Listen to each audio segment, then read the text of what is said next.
Hey man, I will go on and I will die on this hill that we probably got one of the best goddamn theme songs, and it's custom, and it can't be copywritten, and it's ours. It belongs to us. Thanks, shout out to Eric. I mean that theme song. Hey, we got that guitar riff is the whitest thing about this show. Hey, we got one of the best white boys on our show too. Lamar? I know you ain't talking about me. Shit. Lamar, ain't no close to Lamar White. How's the audio? We good? Maybe it's teeth. Yeah, you good. You good. Lamar, his shirt. Lamar, his shirt are twins. Oh my god! As y'all can see, the motherfucking Detroit Mail is already on fucking 10 already. It's already shit talking. Not the first time Mel's had a big D on his chest either.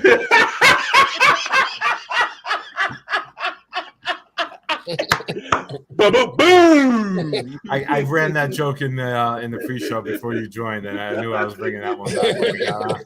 Mel had to know too because he looked up and gave me a look like I know I'm going to hear this shit again. Yeah. Test them out first.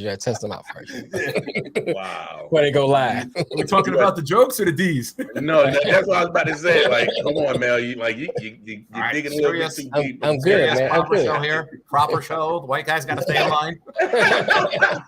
No, everybody, thank you for tuning in to another episode of I.O.W. Sports.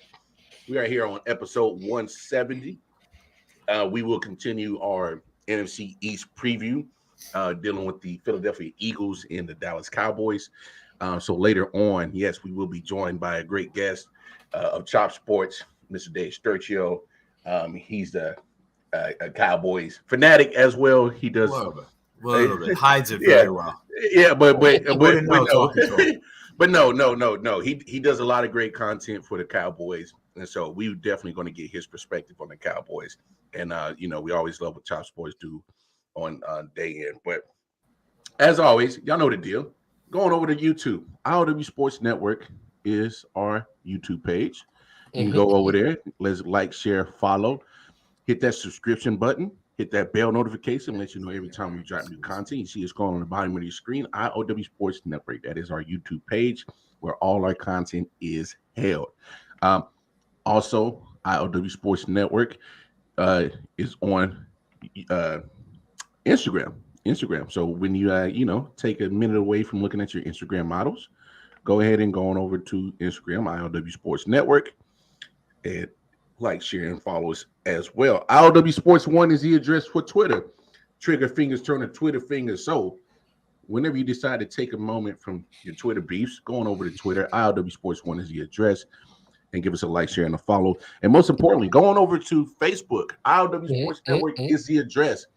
And that is very important, is because it's a page designed for you. You. I'm talking about you guys. I'm looking at y'all, talking to y'all. People in the audience, it's for you guys. If you have a funny sports meme that you want to share, that's the place to do it. If you have a great sports take, no matter who agrees or disagrees with it, it'll get the cooler talk going. It'll get the barbershop talk going. It's for you to drop it right there on the page. And most importantly, if you got a small business, you got a podcast, a sports podcast, we are definitely open and free for networking. Drop your content, drop your website, let people know the goods and services that you have for your small business. And hey, spread the word of yourself, sell yourself. That's the point of it. We emphasize big time on the network, and post it at the top of that Facebook page. You'll see a link. You'll see my beautiful, sexy chocolate self with all our I.O.W. Sports merch on. Because all our I.O.W. Sports merch. As you may know, today is Cap Thursday. Go ahead and continue. All of our merch is provided by none other. Go to Urban Dictionary to figure out what the fuck that just meant. Yeah. He's saying I'm full of shit. I already googled the Gary Owens reference from Anthony. Hey, Gary Owens, we need you to put out a Ebonics books for white guys, because he hangs in our culture so much that he might as well have a Ebonics book. This is why I'm just an honorary brother, because there are times where I'm not fully converted. Yeah, that's your quick reference book. He was like, cat. There it is right there. Like you can dap me up in front of the house, but I'm not coming into the dinner table.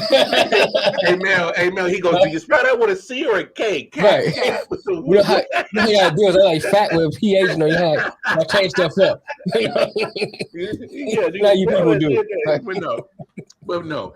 On that Facebook page at I.O.W Sports Network, at the top of that page, you'll see pinned because all of our merch is provided by, of course, Detroit Males, his clothing line, the J. Edward collection that provides all the merch for I.O.W Sports. But the only thing that you can't get on that link, you see sitting on this beautiful head of mine, is the I.O.W Sports Snapback. And the only way you can get that is scroll on the bottom of your screen. See that cash app? That's scrolling on the bottom of the screen right now. I.O.W Sports Network. Send $30 to that cash app. Give us a physical address. In return, you get the very exclusive I.O.W Sports cap. All right, let's jump in the comments and see who we got in the building with us. As always, yes, full house today. Our boy Matt to the JACKO is in the building. What up, though, Matt? He's in the building. Yes, he in the building. Wow, Anthony Price is coming out swinging hard. Whoa. He's just been out. Lamar, who was the All-Star Game MVP? I missed it. Oh yes, we know. It was Jean-Carlos Staton. Yes, we know. Facebook user, Michael. Hey, Facebook user, do us a favor. Back out. Hit the link that says give StreamYard permission to let you know who you are, so we can see who you are. So just do that for us if you don't mind. oh, Boney homie. Oh, of course. Nick's favorite guy. So shout out to Boney homie. Me and him had a good conversation on Monday. Show off. No, we can't turn the show off. But no, me and Boney homie had a great Monday night with Boney homie. He's been slacking on his Monday night duties, but he came back Monday, and we had a great conversation about why Floyd Mayweather isn't the GOAT. So please go back and check that out on the Oh, that's him. Late Night Owl edition. Modo Bestia is him. Yeah, that's him too. Well, no, because his other profile got locked up. So you know. Oh, good. Now I hope this one did, because I didn't know who the hell that was today. And he comments, we should let one of the guys that are likable share this. And I was like, who is this bitch I gotta swing on? I'm like, who is this motherfucker jumping right now? Hey, sometimes you gotta pull out. Fuck you, Bones. Hey, sometimes you gotta pull out the second profile when the other one get locked up, so you know it be like I get it, but I didn't know. I thought this was just a new name that I haven't seen, and I saw that they were mutual friend with you. I'm like, all right, man. I was telling Lamar, come get your boy, but now that I know it's him, fuck him. I'm booting him from the group. I'm gonna give me a Spanish name called Jimenez. Modo Bestia. All right, now Hispanic, it translates to Samuel Casal. Now that we got all the shenanigans out the way, let's get down to business. It's not out of the way. Well, let's put it on pause for right now. But, I mean, look, let's talk about the elephant in the room. The biggest news that dropped today. That's shenanigans. Well, yeah, straight up shenanigans. So your boy Colin Murray gets a 5-year, $230 million, $160 million guaranteed contract from the Arizona Cardinals. 30.5 to just slightly be ahead of Watson's 230. So go ahead, Nick. Tell us how you feel about it, bro. That it ain't my money. 0-1 in the playoffs, 2 straight late season collapses. I get these quarterbacks are getting paid, and that's the market value. Yeah. I would rather move on and get somebody who doesn't collapse. I know he's young. But I don't see it. I don't. I got him beneath Lamar. Lamar slightly ahead of him, so Lamar's probably going to come in around 245, 250, I would assume. But, man, prepare for mediocrity, Arizona. That's all I'm going to say. Prepare for mediocrity. That's my best analysis of that contract. Like already mediocre. You're already there. You're already there. You're going to be 6 to 9 wins. I don't know. I don't. It scares me as somebody who has a young quarterback. What the hell we're going to have to pay him, because it just seems like even if you are not great, you're getting 45, 50 million a year now. And 2 years from now, when it's time to pay Zach, I'm petrified of what it's going to be. Yeah, that's true. Which is fair to have your reservations. Detroit Mel, how you feel about the contract, man? I don't agree with Nick. I think he's overpaid for him. Now I'm always an advocate for the player. Get your bread. Mm-hmm. So I ain't mad at that. But we just talking about just as him as a player, what he put on the field. I don't see it. I don't see him being worth getting more than Deshawn for what he put on the field. I mean, he goes on the street and then he just disappears. Mm-hmm. And it's been evident year after year that that's what he's been doing. So for someone that, like, to use Nick's words, that's mediocre, why would you pay him that much money? I understand you may lose him, but is it worth keeping him? If it's gonna stunt the growth of your franchise, then why keep him? What do you say? As long as it's I see nothing wrong with this comment. Whatever. Banging moms, throwing bombs. Welcome to that. Yeah, so I think it's gonna stunt the growth of your team in the long run. I rather be hindered for a short period of time to grow for the future than to be hindered for a long period of time. Because he's a young guy, so he'll be there for a minute. Yeah. Let me ask you guys a question. Do you think this contract helps Arizona the next 5 years, or do you think this is going to hurt them more in the next 5 years? It's going to hurt them. I agree. So I mean, you already look at, they're not in the big market, so they don't have a lot of money to give out like other teams. They don't. But the NFL shares the money. The television money. You can't draw people to Arizona like you can to New York, California teams and stuff like that. No one free agents ain't running to Arizona, so you're not gonna have to pick a litter. So then on top of that, I don't think nobody's running to Arizona, not because of the actual location, because Arizona's beautiful. I know. I'm saying because of the team. Okay. Yeah, okay. And the market itself. You still got to consider the market. When you look at the state, the state itself is a nice state. I love Phoenix. What I'm saying is, no one's going to that market. Mm-hmm. No one's running to that market of Arizona. So it's like Green Bay. I mean, Green Bay is cold as hell.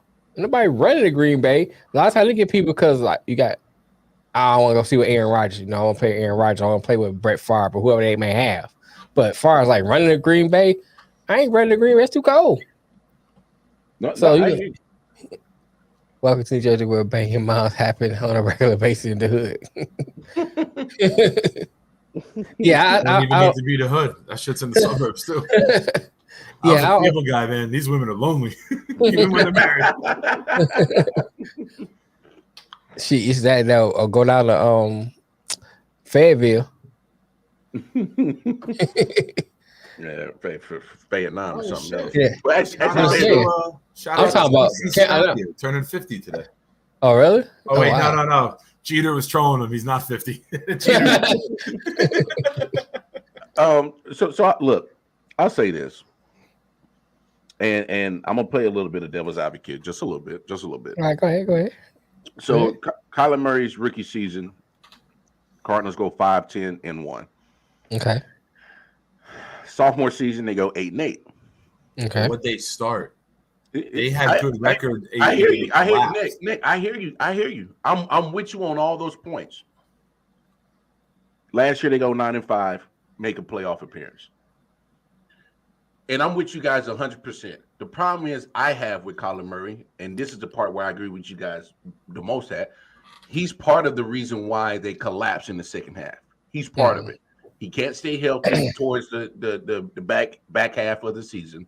It hinders his play because, especially last year, back half of that season, he was having ankle issues, things like that. And when you got a guy that's mobile like him, and I'll give Colin Murray his credit, he's more pass first than run first, but he is a threat, and he's a damn good threat at running the ball. And so that hinders his play. Turnovers happen, bad throws happen, and that's the second half of the season. And we all know if you're playing bad in the second half of the season, and you carry that into the playoffs, it's not going to turn out good for you. And that's what happened. They had a terrible game against the Rams. And quite honestly, they were actually in the game. Kyler Murray threw a couple of bad passes, bad interceptions, and that pretty much turned the tide for them. But what I will say is this is why you pay quarterbacks, because what's the other option in Arizona? Just like the same thing is in Baltimore with Lamar Jackson. What's the alternative? Arizona doesn't have that alternative that's going to keep them in contention. Because look, you want to say what you want about the second half of his play. Yes, it's been bad, and they benefited from going out from hot starts early in the season and fading, but the win totals are going up. When the general manager and the owner see that the win totals with your quarterback go up year in and year out, they're looking at that as, hey, that's progression. But that's something that we could build on. Me personally, would I give Kyler Murray that kind of money? He's the second highest annually paid quarterback behind Aaron Rodgers. No way I see him in that same light. There's no way I see him in that same light. But the Arizona Cardinals have no other option, and because the way that the market value dictates, especially at quarterback position, of what people pretty much a frame of where quarterbacks should get paid at, it's the unfortunate part of that market part. He's guaranteed that money. Here's what I argue on that. I think that Baltimore and Arizona are built different. Yeah, Baltimore have more weapons. They're built to win now. So I think they're closer than I don't know. I think Arizona and Baltimore are pretty much on the same line, bro. I don't think so, because here's why I say that. D-Hop is getting old. Yeah. So that's your best weapon right there. He's been injured. Mm-hmm. Then you look at this suspended. I'm gonna say that, and but we suspended this year. So who else you got? You didn't trade a Christian away. Who else you have? AJ Green had a decent. No, I like Rondell Moore. That's a good young guy. I forgot right. You got Rondell Moore. Okay, that's about it though. Well, AJ Green had a decent year last year. Yeah, but AJ Green is old too. They started 7-0 last year and went 4-6 to end it. Yeah, AJ Green is mediocre. I think the 7-0 is the anomaly, and I think 4-6 is really what they are. I think they're an average mediocre team who's going to. Yeah, I think so too. I think or 7-10, 8-9, 9-8, maybe 10-7 with an easy schedule season. But they're not better than third in that division.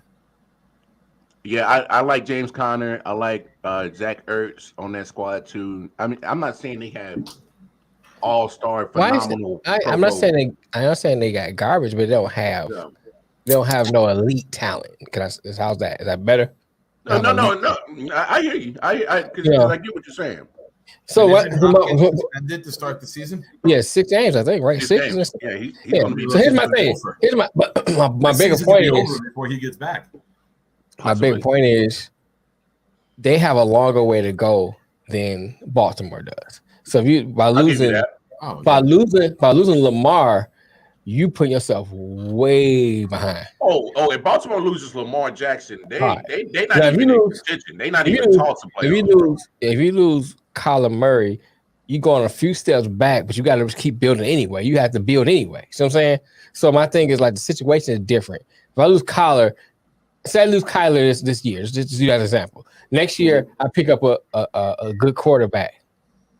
Now I still have to build anyway. I still have to put pieces around. Versus if you lose Lamar, you know what I'm saying? Offense. That's your offense. It's your offense. Yeah, but if you lose Lamar, you're going to get I think someone would try for him. I think Seattle would pay big time to get Lamar. You will, but you still have to get a quarterback. Oh, yeah. You might not hit, but I think you would be set up nicely with picks where if you got to go an all-in move. Well, that's what I'm saying. My point is I'd rather lose Kyler than lose Lamar. So I still pay him that money. It's going to handicap you. I think they're just very smaller. I think they're very, very similar. And skill set, as far as the way they play, not skill set, but the way they play. Their style of play, yeah. Their style of play is very similar. And I don't think it's something that's going to win. I just don't. I mean, wait. Murray's 0-1 in the playoffs. Lamar's 1-3. Okay. I think Lamar, because the way Baltimore is built, a couple pieces there they can win with that. I just think because they built the team around the way he play versus what Kyler's winning a playoff game. Their defense is probably playing lights out. That's fine. That's just the way I'm saying, but I still go back to what I'm saying. My point is they're built for the way Lamar plays versus Kansas City. Kyler Murray and the Cardinals are not built like that. So, his style of play is hindering them versus I think Lamar is not really hindering them because the Baltimore is built for Lamar's style of play. Agree. So, yeah. So I just think that paying him that kind of money is really just hindering the team. Okay. Well, it's but that's what we're gonna see now. So it's gonna make the playing field level because everybody's gonna have to do this now. Right. And here's an interesting point, and I'm glad you brought up D-Hop being suspended for the first 6 games because I see Matt's kind of pretty much because they opened against Kansas City, Raiders, and the Rams, so there's going to be 3 tough games already off the bat. Yeah, right. they I'm with you, Nick. They might fuck around and go 0-6 to start the season. Let's be honest. But here's the thing, and you kind of touched on it. And have a collapse too. But they're in a tough fucking division. Oh yeah. Like here's my thing. I understand. I get you. You do pay Colin Murray because there's really no other alternative that you got in Arizona that's going to take the win totals up. They go 5, 8, and 9. That's what they're looking at. Okay.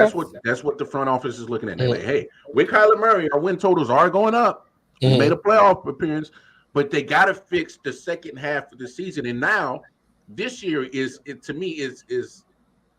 going to be more damaging because you're going to be without your boy D-Hop for first 6 games, and then he says Carolina, Philly, Seahawks round out the first 6 games. So pretty much there might be only one game. Philly, Seahawks. Carolina might be the only game that you can possibly see them winning. The Seahawks. If Geno or Locke are quarterback, you can't. I mean, you can probably beat them depending on where it is. But so, can we agree? It's 2 and 4 is probably the best that they'll probably do in that first ceiling. If they win more than 2 or 4, man, I'll do something crazy on the show. If they win 3 games out of those 6, I'll do something crazy on the show.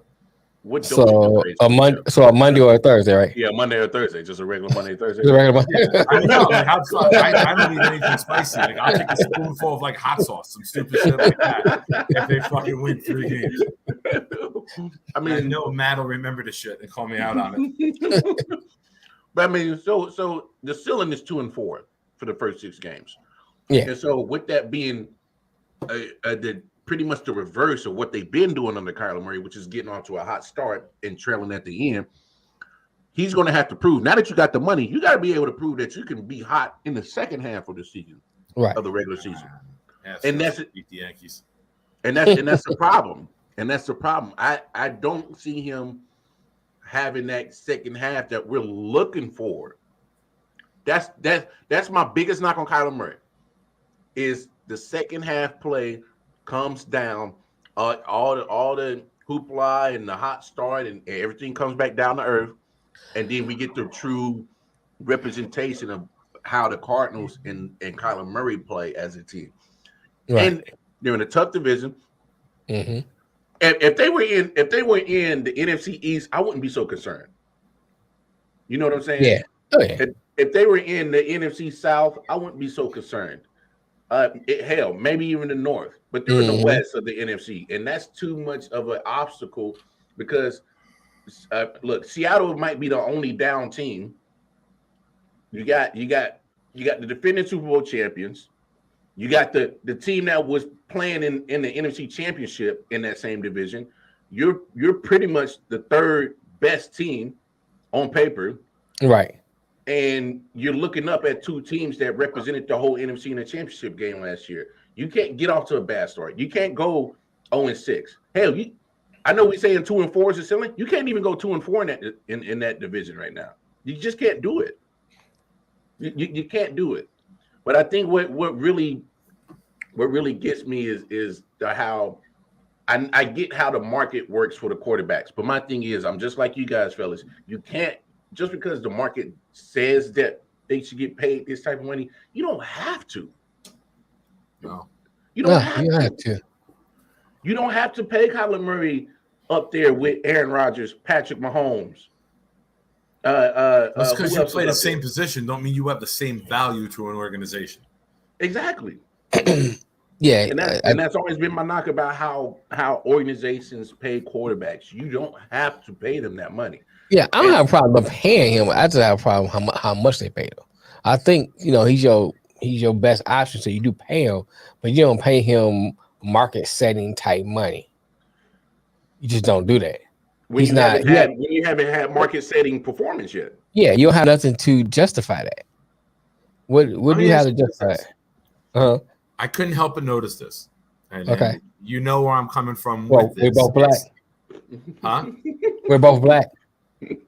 Well, it's up that alley. When you look at 4 of the top 5 paid quarterbacks right now, Rodgers is the only white one. You got Mahomes, Watson, and Murray, 2, 3, and 4. Yeah. For where we were 10 years ago, and the conversation was that black and minority quarterbacks aren't getting chances to play in the league, aren't getting opportunities to start. It was very far and few between. You could McNabb, McNair, Vic. I know there's probably others escaping my mind right now, but there wasn't a plethora of minority quarterbacks, A, getting opportunities to start in the league, and B, succeeding and being some of the top paid. Now Lamar's going to be right there. He's going to be up there. Right. Yep. Right. So you're going to have 5 of the top 6 are minority quarterbacks who are presently the top paid amongst the league, which I think is a great turn of events, right? Like from where it was to where it is. You always hear people point out negatives. You always hear people say we're not getting opportunities. Hey, the opportunities have been given, and these gentlemen have made the most of it. Yeah, man, that's even going back further. That's going back to the 80s. So I think it's a kudos to colleges, organizations drafting these guys, giving them opportunities, and now the players themselves making the most of it. So a story that I haven't heard the mainstream media like take and pick up and run with yet. But here's the thing. When you got that many brothers getting that type of money, it's going to come with extra scrutiny. It's going to come with extra criticism.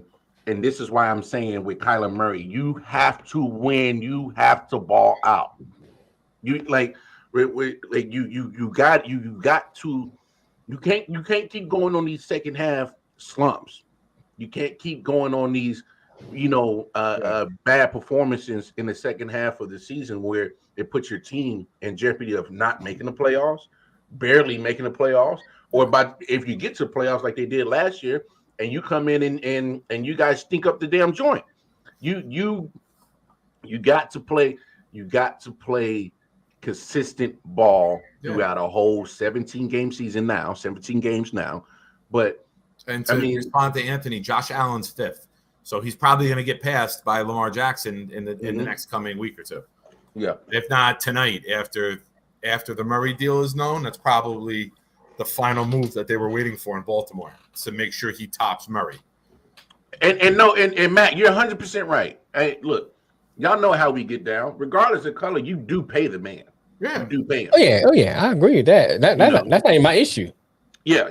No, I mean, I just couldn't help but notice it. I was like, wow, that's like I said, from where we were to where we are now, it was kind of like one of those, all right, good shit, like type of moments. You know? Trust. The NFL, this is 100% progression from 2022 from 2010. Yeah. I mean, this is total progression. And shouts out to the players for not saying, hey, I don't care. I know I'm an athlete, but I play quarterback. For them just sticking their ground, especially like Lamar. Yeah. I know people jump on Lamar Jackson, and sometimes I don't understand it, but he stuck to his guns. He said, no, I'm playing quarterback, and he stuck with it. And so shout out to the players that's going to, stand Winston. Jameis Winston. And how Jameis isn't paid up there is mind-boggling to me. You go 30 for 30. Hey, all jokes aside, You know, and y'all know how I feel about Jameis Winston. I've never been a big crab legs fan, but New Orleans season changed when he went down. When he got hurt. 5-2, right? I would say this. He is their best option right now. He's the best. He's absolutely the best. He is option. the best option right now. He is absolutely. Yeah. And so if he has another great season, I wouldn't be mad if they paid him and they put him in that top 10 list. Let me get back to what the end of Matt's statement. He said, "What an organization feel you are worth," and that's the key.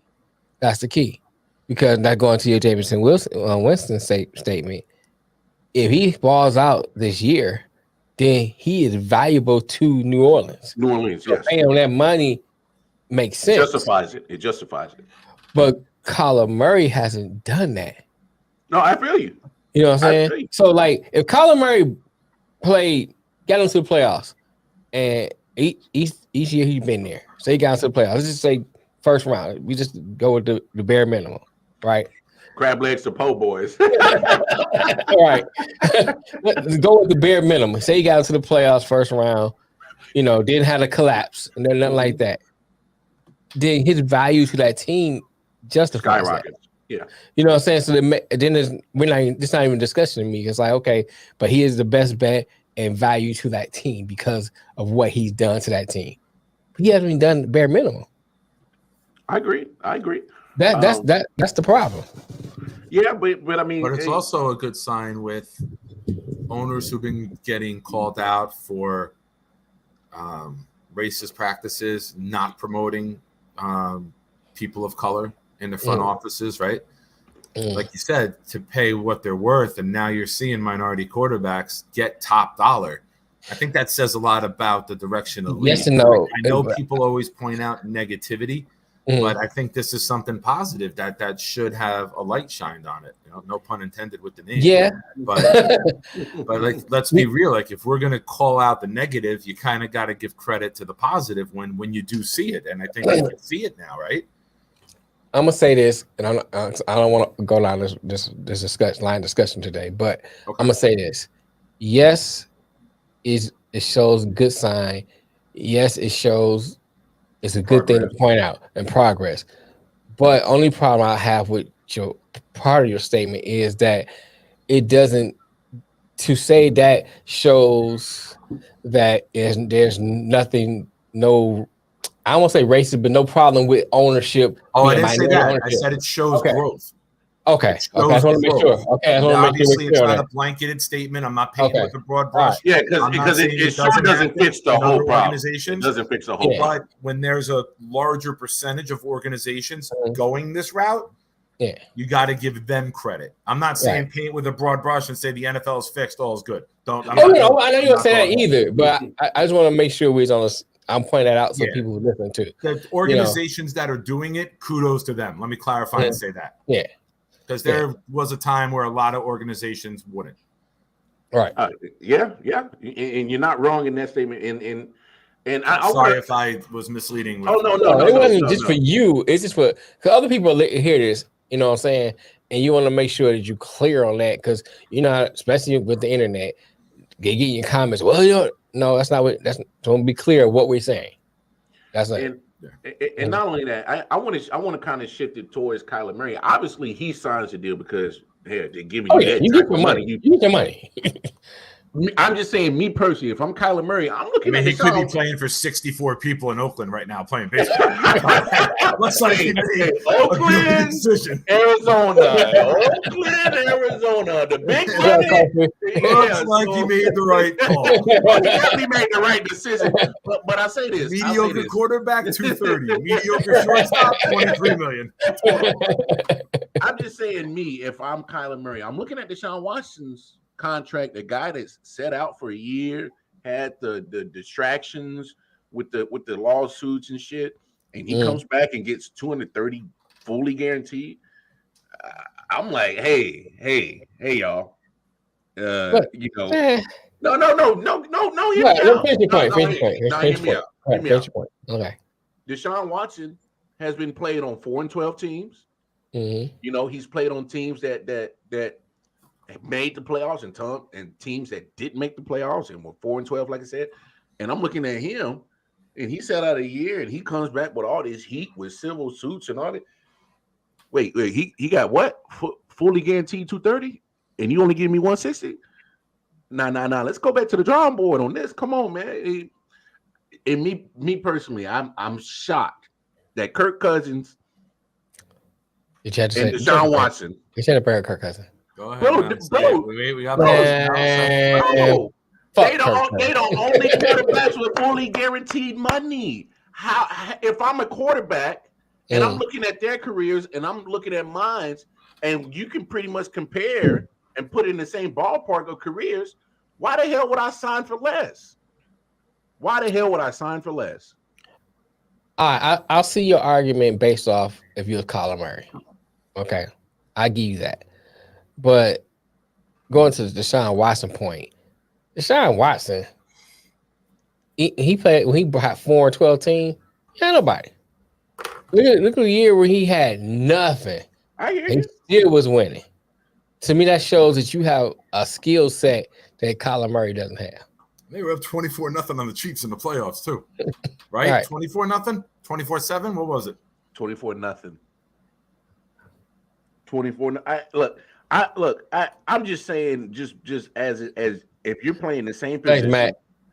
AJ McCarron and Josh Rosen are the two they brought in. Yeah, none of them are gonna move the needle.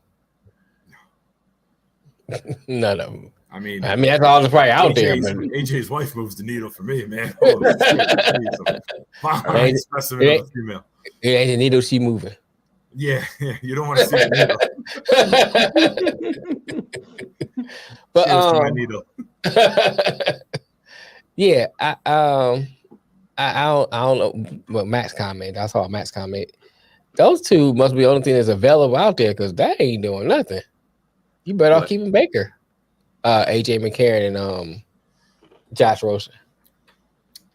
You better off keeping Baker. Hey, Josh Rosen is you can't keep Baker in the locker room and tear the locker room like that. You got same reason the Jets moved Sam Darnold. Even though you can not have a problem with him and you know he's a good leader and you know the locker room had his back, you can't split the locker room like that. You got to part ways for peace of mind and unity on your team. You know, you can support him from a distance and on Twitter and send text, but you can't have him in the locker room and play the season on a fractured locker room. You playing with fire the whole season. 100%. Yeah, 100%. But so let's kind of move the conversation a little bit. Okay. All right, so you're Lamar Jackson. You've been in contract talks all off season. I mean. This plays a huge part into everything. If I'm Lamar Jackson, I got to look at Deshaun Watson's contract. I got to look at Kyler Murray's. Definitely, if Lamar Jackson, if you put his resume paper to paper, he has the MVP. You know what I'm saying? So the MVP, the MVP might be the only thing that he can say that can trump Deshaun Watson, Kyler Murray's career, and say, hey, look at their money. I need the minimum. I need to be at their contract. I think you're going to see 5 years, 236.5, where it's $1 million more a year than what Murray's getting. That would be my prediction. Each year, he's $0.5 or $1 million more than Murray. 234 to 237 is, I think, what he comes in at, just above. I don't have a problem with that. No, we ain't having that. What's that? Brownout. The air conditioner's dipped off for a minute. I went, fuck no, man. I'm you guys. Yo, peace. I'm out. I'm dead. Oh, man. 5 for 240. Oh, Lord and baby Jesus, please not dead. Well, would you say 162 guaranteed? If Kyler's getting 160? They're going to be petty. Just like the Cardinals were petty with giving him $500,000 more than Watson. They'll give him $500,000 more. It'll be 160.5 guaranteed. Because you remember, for the league, you can't be going $5-10 million up every contract, right? Because 6 contracts from now, you're up $100 million. It's gonna fucking be insane. So I think the owners are like, yo, we gotta, instead of going 10 years, 450 million, well, let's bring it down and then reel it in a little bit. I think you're gonna see more 5-year deals than you're gonna see closer to the 10-year deals. Teams will want the flexibility to get out in case of failure. with the athleticism and the mobility of all of these young quarterbacks now and the direction that the league is going in, you might not want to be tied into 10 years because one bad hit, you're fucked. Yeah. Anthony says point blank, if Lamar gets a bigger contract, 2 people on defense won't be on the team next year. Yeah. Which is a fair point. You're going to have to lose. 100%. What do you do, though? But hold on. I don't like Anthony from the "fuck the Yankees" comment, but I'm gonna agree with him with this. No, but we got to be honest about this. And reason why I think Orlando Brown Jr. and the Chiefs contract didn't get done is this TV money is going to keep making the cap space go up more and more each year and year. Right. And let's be honest, NFL is king. They're the king at revenue. They're the king of marketing, at the king of being at the leader of sports entertainment. All right, year in and year out, they just made $16 billion. More than likely, it's going to be $20 billion after this past season. The year after that is probably going to be 24. The year after that is probably going to be 32. So the billions of dollars are going to keep going up and up. Let's be honest about it. Period. Yeah. But if you're a player, you got to take that into account. Like, hey, y'all keep making billions of dollars, man. Billions. This ain't millions, billions. So look. But you're expected to see the salary cap start to explode, right? Oh yeah, it absolutely explodes. So my thing is like, if I'm a player, I want my contract to reflect that. I want my contract to reflect the fact that you guys are making money. And so I want to make my money. Look, at the end of the day, you're the content. These players are the content. True. And you are the driving force of what brings in that billions of dollars. So look, I will work my contract in a way that let's not forget the salary cap. People are getting paid players are getting almost $8 billion. So but you take off 32 teams and what the cap is, and if everyone's within 90% of the cap, you're looking at $7.5 to $8 billion year in and year out. Right. There's a lot of money going out too. Yeah. Hey. And with the fucking price of goddamn chicken and chicken wings right now, a lot of money needs to go towards crafts and services. Hey man, you won't even believe how everything in the food industry has been inflated since COVID. Like, it's been ridiculous. I'm talking about the food, the plasticware, the to-go-ware, hell.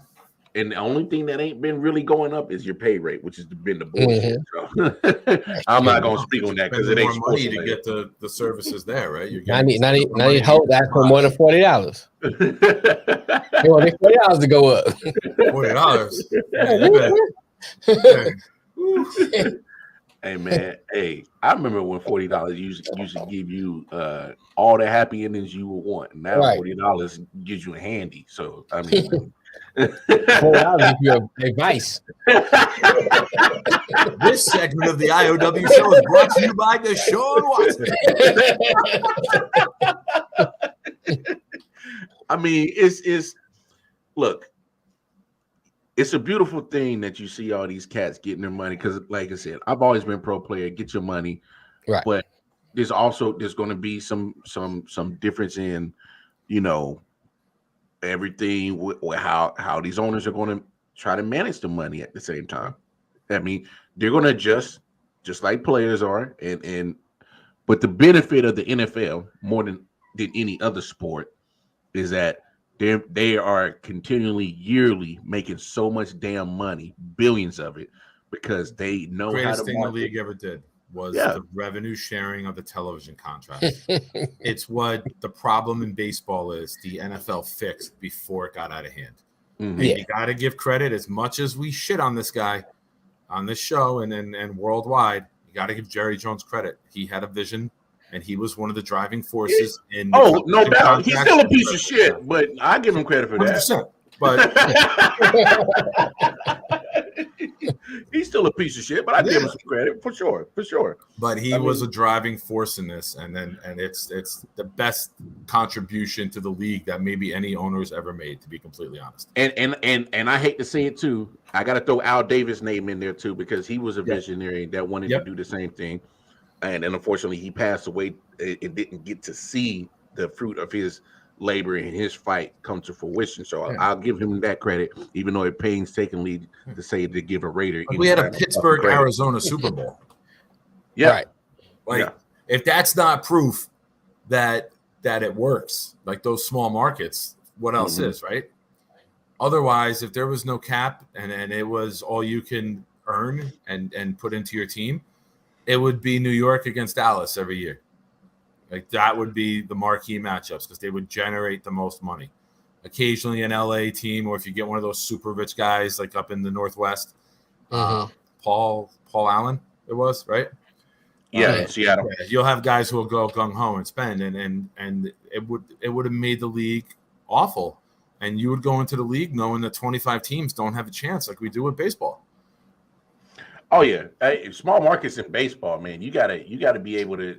Well, prime example. So my Royals. Only reason why we were any worth the damn in 2014 and 2015 and went to back-to-back World Series is because we drafted so many number one overall picks, or drafted in the or drafted in the top 5 year in and year out. So you're getting prime top elite prospects, and about 4 or 5 years down the line, they finally start to maturate and actually come together to be a great team. So that's why you get 2014 World Series appearance. That's why you get a 2015 World Series championship. But guess what? Now everybody got to get paid. In that small market, I can't afford you guys no more. You're trade bait after that point. Thank you for winning the championship. Thank you for back-to-back World Series appearances. But yeah, my small market, we can't afford you. You know, I get what Cole. He said Roy's been around since So you know, and that's why I agree with you and with the small market, because in baseball, I mean, the Rays did it the same thing. Yeah, but the Rays, they can't compete with the Yankees this year. They just don't have the horses in the stable like the Yankees. The Wallets are two different things. Did you say whores in the stable? Because I saw Mel's eyebrows go up. Horses. Okay. Kansas City, here I come. Hey, look at Mel. Oh, somebody say horse? How far is Kansas City from here? You're gonna get there next time with the family road trip. Open the trunk, and Mel's gonna pop out. Like, thank God. I had a Tennessee. a 16-hour drive, bro. 16-hour drive. That's like, I heard there's holes in my bag is full. No, you give yourself 2 roofies. No, you give yourself 2 roofies when you're pulling out a carry. You wake up in Kansas City, bro. It's like it never happened. I'm like, did I feel? It's like, he's like, damn, I slept good. God damn. See, now you gotta help me in my case. I'm helping these hoes out. I'm getting a good night's sleep. You know what I'm saying? And everything. Thank you. I appreciate that. Thanks, Nick. Thanks, Omar. No, don't. You know, you're not gonna put my name in humanitarian. I am a humanitarian. Nope. I'll get these hoes good night's sleep. Disclaimer: Rock more did not. No, I did not. No, you said it. You said it. It gives him a good night. Give you a good night's sleep. You know what you said? I said good night's sleep. I didn't. I did. I'm helping you know. Mel gets on the date. The first thing he does is pops a Viagra, looks down, and says, "Look at that! Biden ain't the only one causing inflation."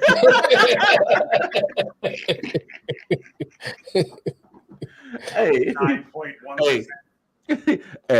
Look at here. Wildcard did not endorse the use of any narcotics to subdue any woman. All right, that is strictly Detroit mail. Thank you. Yeah. Anthony Price says for Lamar, how about 7 years, 320, 190 up front? I wouldn't have an issue with it. For what, Lamar? Yeah. 7 years, 320. Jackson, not Shit, I mean, if they want to give it to me, I go run around and throw a couple of passes right now. I mean, Juan Soto and Aaron Judge would shit on those numbers. Get this measly contract away from me. Well, let's transition to that. And buy Taco Bell with this. Well, let's transition to that because obviously on Monday we talked about Juan Soto turning down the 15-440, which made perfect sense in my eyes because I did take a second look at the contract. That shit was backloaded like a motherfucker. He wasn't going pretty much paid nothing up front. So check this out. Mm-hmm. So Juan Soto, that's why I'm not endorsing it, Kofi. That's exactly why I'm not endorsing the shit right now. Hey, man. I got a diploma from Cosby College. No, but check this out. So Juan Soto Sunday didn't get chartered out to LA by his own team. The Nationals did not charter him out there. So he took a commercial flight to LA, had to turn around and do the home run derby, and then play in the All-Star game. So the level of pettiness from the Nationals have been so hilarious since he turned down that damn contract. The A's had one guy; they didn't charter it. The Houston Astros had to pick him up. Trade in Houston. They offered him to hop on the flight with them. Hey, but guess what? You know the reason why they did it is because they're gonna want him to become a Houston Astro. That's why they did it. That's what I mean. It's also right. You hear that story and you're like, "Yo, this guy's a Major League Baseball player, regardless of the team you're from." And we all know that the issues Oakland's having financially. I think it's a cool move by Houston, and I don't compliment anything that Houston does. The way Matt yells "fuck LeBron" and Mel yells "fuck Kirk Cousins," I'm that way about Houston Astros. But I think that was a cool gesture to say, hey, you know what, man? This is a brotherhood. We are in the same league. You know, you earned an honor. Ride with us for this. I thought that was pretty dope to be fucking. Yeah, but it's a good move. But I wouldn't be surprised if it was for ulterior motives. Say, hey, remember when we chartered you? You come on and be a Houston Astro. I mean, it could be right, but I just think in the moment, I think it was like more of it could be used as a recruiting tool down the road. Mm-hmm. But I also think that it was just the right thing to do. And gas is expensive, man. Chartering a fucking plane across the country. I don't know, man. We're going to Washington to LA. Come on. You can't tell me that the Nationals owners couldn't afford that shit, bro. I don't get I don't get it. I don't need a chartered plane for me by myself. If other members of the organization, general manager, owner, people were going and they didn't put him on, that's more fucked up. But I don't know. Oh no! I'm a Nationals people. But I'm saying the Nationals was on full petty mode. They didn't even bother to get money. They're running back from the riots. Damn, that was so long ago. What was that, 70s? When they had 60s. The riots out in Oakland? Golly. Gotta ask Mel. He was alive for that shit.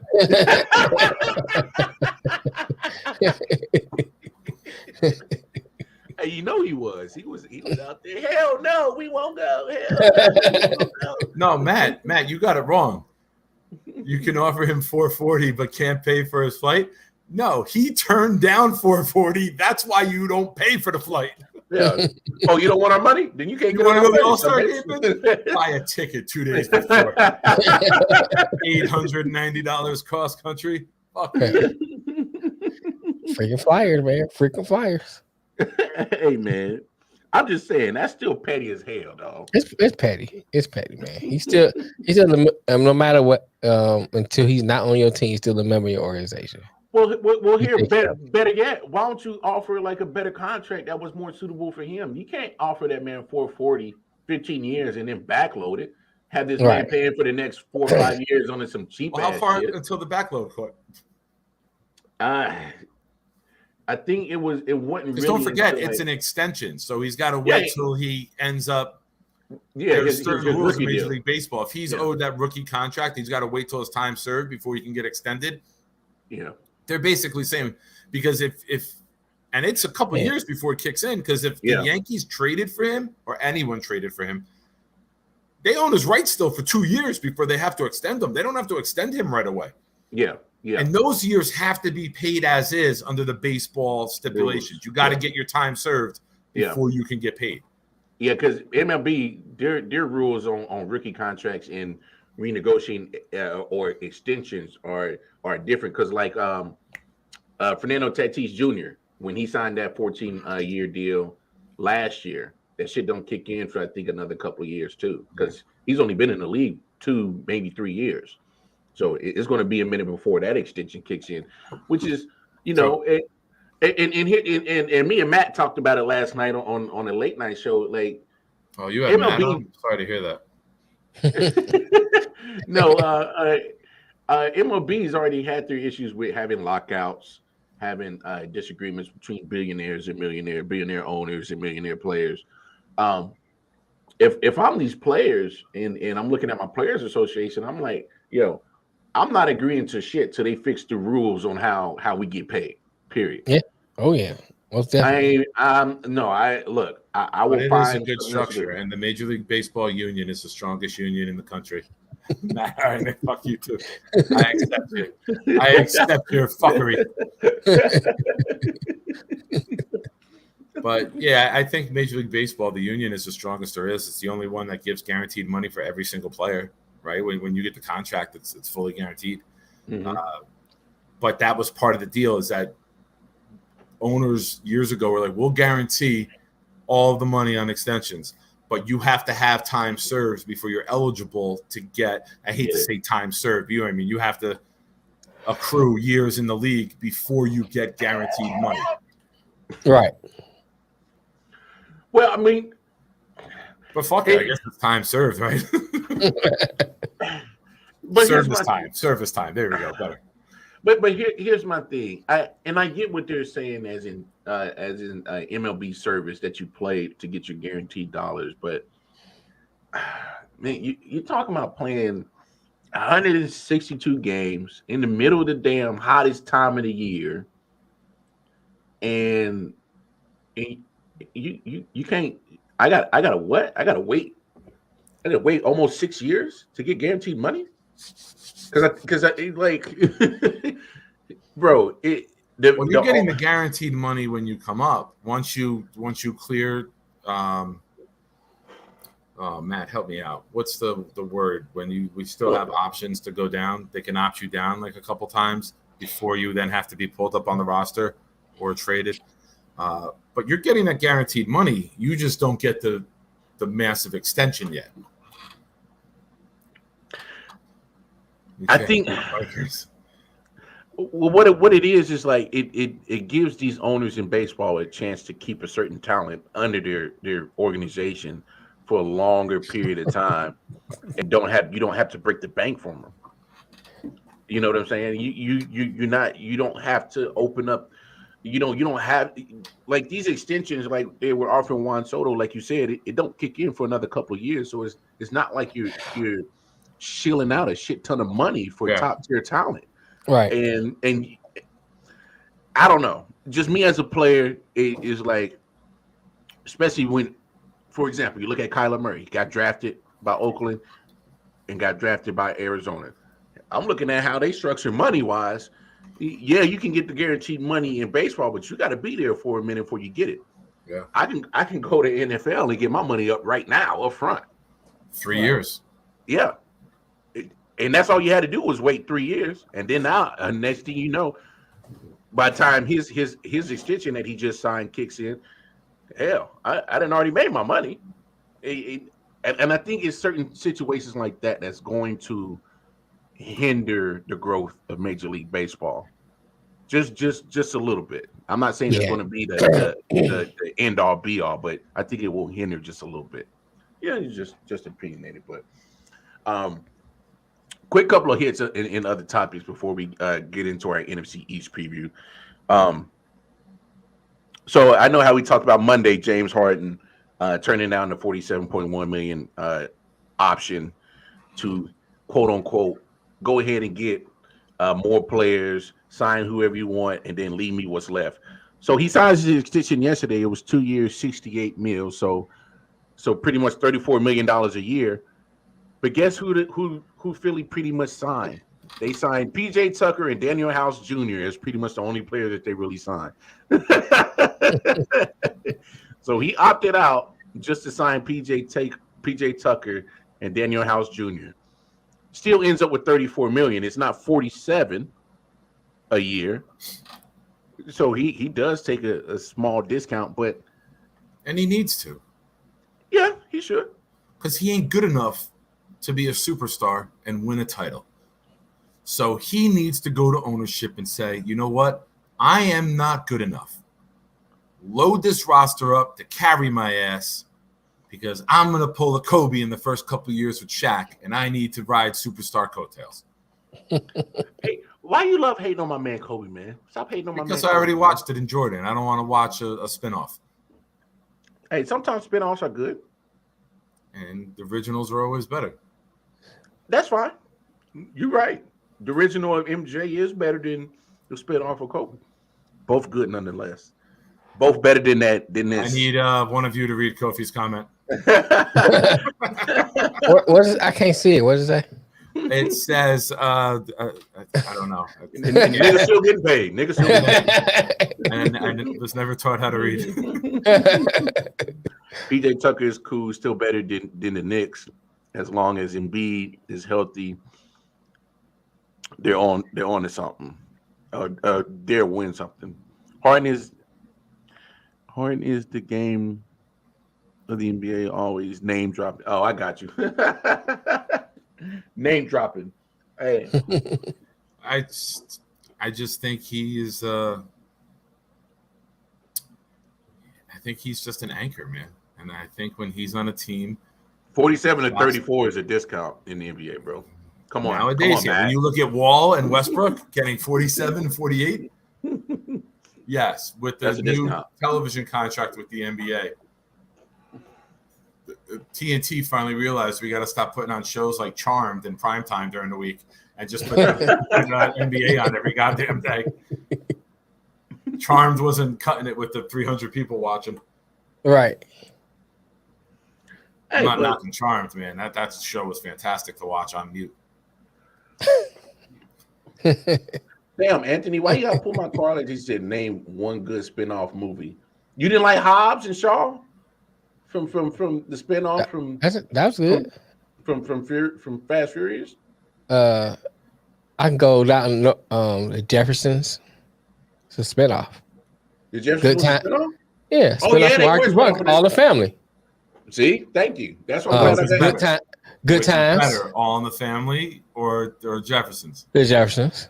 Better than All in the Family? Yes. Good Times.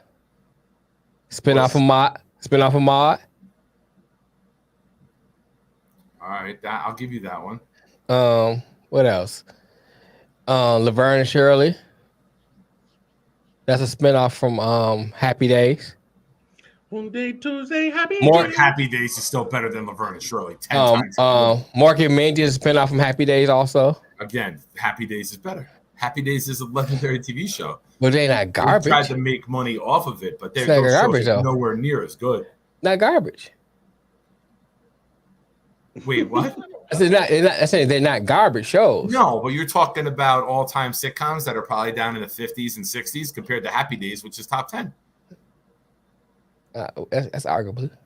Kind of like Jordan and Kobe. Jordan's top 10. Kobe's. I give you Laverne and Shirley, but the Jag and NCIS.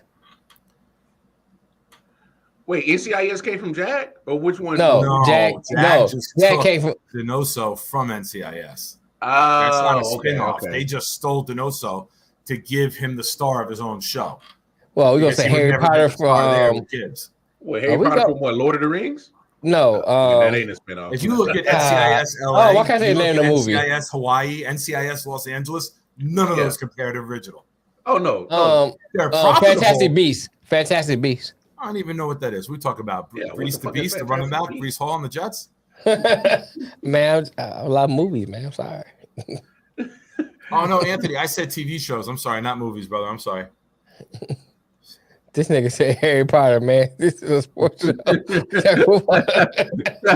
Hey, man, this show, we talk about everything. Hey, we talk about everything. Hey, it's all sports related in somehow in some weird manner. Yeah. It's so weird. Yeah, fuck James Harden. I said it from the second he got traded. When shit got hard, he wanted easy street. Fuck him. I hope he never wins a ring. And I hope to God the day he retires, the team that he left wins the ring the next year. Nick would say Happy Days was good when it was a white TV show. What the fuck? I never say shit. I mean, Anthony, you make a great fucking point, but I never said it.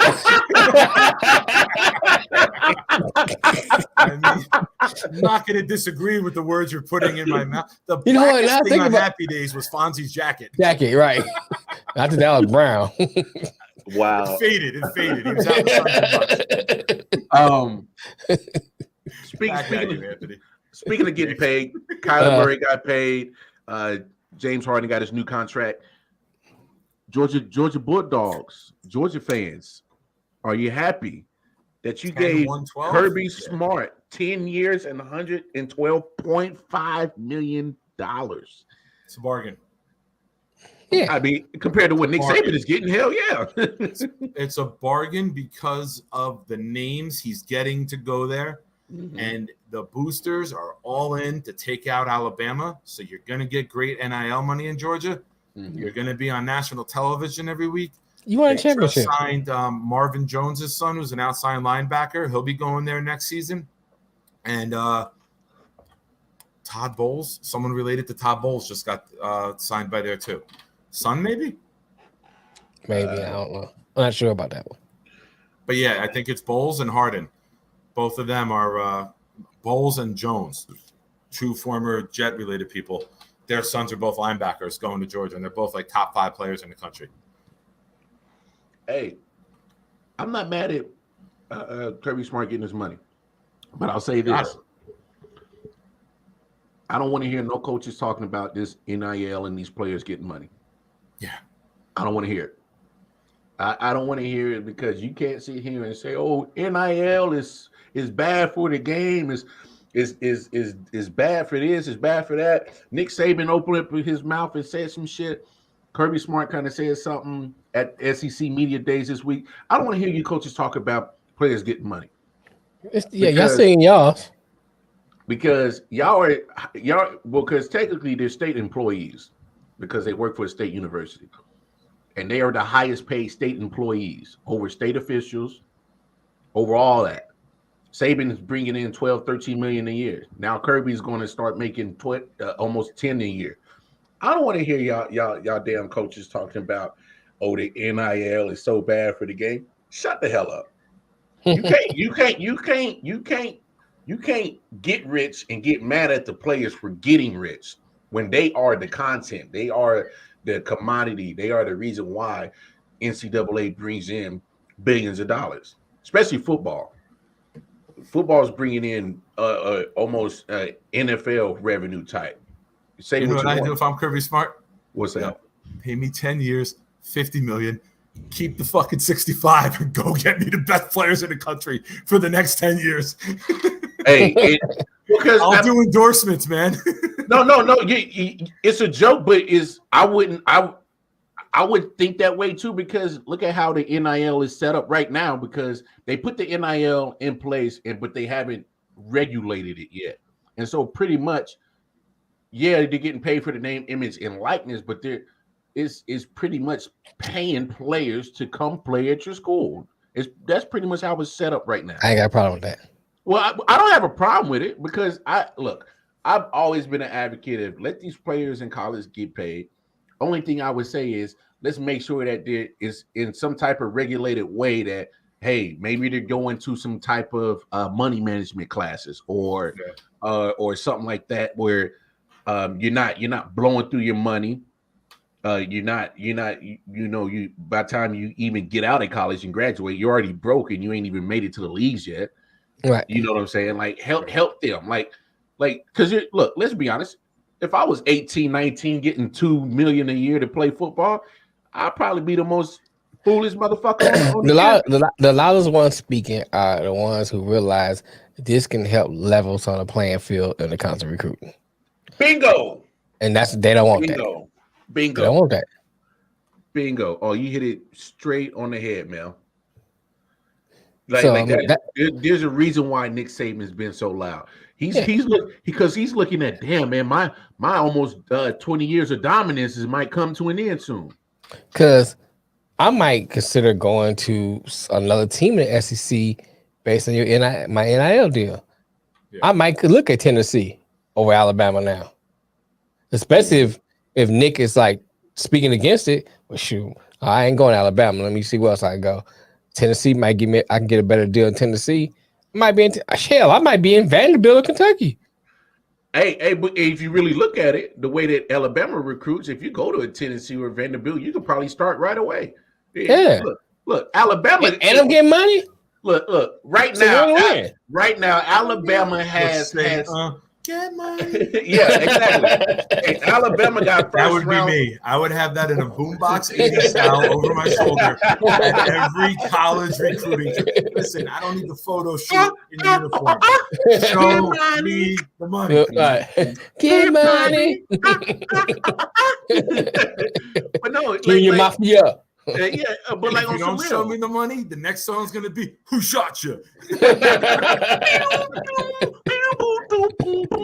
Programming note: we got 14 minutes till our guest, and I think the Philadelphia Eagles are worth talking about for 15 minutes. Yeah, I guess so. All right, we can do more on the late night with all this. No. We'll get to it. So let's transition to what we really came here to meat and potatoes. This is our Matt. Our NFC East preview show. So let's run into the Philadelphia Eagles, who came in second place. Let me give a quick rundown on what they lost. Yeah, go ahead. We can go into all their moves. I didn't hear that, Anthony. They lost Rodney McLeod, Steve Nelson, Alex Singleton, Jannard Avery, Nate Herbig, who's a Jet, Ryan Kerrigan, Brandon Brooks, Hassan Ridgeway, who started a combined. The group of those guys started a combined 60 games last year. So. Coaching staff stayed the same, no major changes there. The top 10 moves that the Eagles made between the draft and free agency. In free agency, this is not the number one overall pick. I'm going to go free agency first, and we'll discuss that, and then we'll hit the draft. They signed Hassan Reddick. Good signing. Another edge rusher coming off. He came from Carolina, didn't he? Arizona, I thought.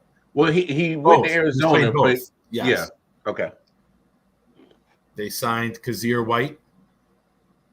Underrated move. It's a one-year deal. He's a versatile Pro Bowl caliber linebacker. They signed Zach Pascal. Gives the offense a legit number 4 after they didn't have a legit number 3 last year. Signed Boston Scott, a move that flew under the radar, but the Eagles explore free agency. Where's the rest of the article? Oh, why did that refresh? I hate the fucking internet. Signed Boston Scott. I like that. And then they signed Devin Allen, the Olympic hurdler. So the draft, they drafted Grant Calcaterra, tight end. They drafted Cam Jurgens, the heir apparent at center, to Jason Kelsey. They drafted one of my favorite players from Georgia, Jordan Davis, the monster in the middle. You're going to play Dallas. You got destroyed last year against them. You get more stout up the middle. Mm-hmm. And the surprise of the draft was Nakobe Dean with the free fall. Mm. Everybody thought Nakobe Dean was a first rounder, and he fell to the 83rd pick because he didn't get a shoulder surgery that everyone thought that he should get. And let's not forget, they made a little bit of a move during the draft and traded for A.J. Brown. A.J. Brown. Mm-hmm. So it's all on the quarterback, in my opinion, and his progression. But you're getting more stout on defense.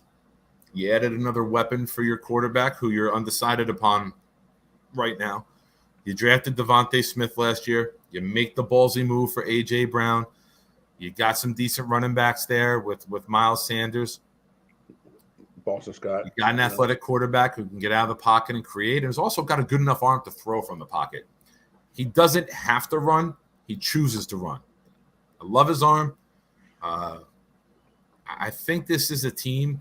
They made the playoffs last year. They looked a little overmatched, but in a weak NFC, they were able to squeak in. I think you guys all agree that they weren't a bona fide playoff team. But when you look at them, I know we did win projection a couple of weeks ago, Lamar. I don't know if you were in on that show when we did that. We did. I was. Okay. I had them and the Cowboys even at 12. I think it's going to come down to a tiebreaker. Yeah. When you look at what the Eagles have done, second-year head coach, got his feet wet last year, made the playoffs as a first-time coach. And, I think that I don't think this team takes a step back. I think how they manage the offseason, they are set up. Granted, injuries and all that shit we can't take in for granted because that's the unknown. But when you look at this team, and I hate Philadelphia, I'd say, it's the asshole of New Jersey because it's located down at the bottom. But I hate everything about Philadelphia sports and Philadelphia people and Philadelphia life. And I can't shit on their moves, and part of me wants to. 9-8 last year. Obviously, they make it in as a wild card. I'll say this. I think the best move that Philadelphia did was make sure that they brought Fletcher Cox back by making him hopefully a mentor to Jordan Davis. Right. When you got Fletcher Cox in there, who's been a perennial all-pro defensive tackle, still got a little bit of juice left in his tank, and then you pair him up with the massive man of Jordan Davis coming out of Georgia.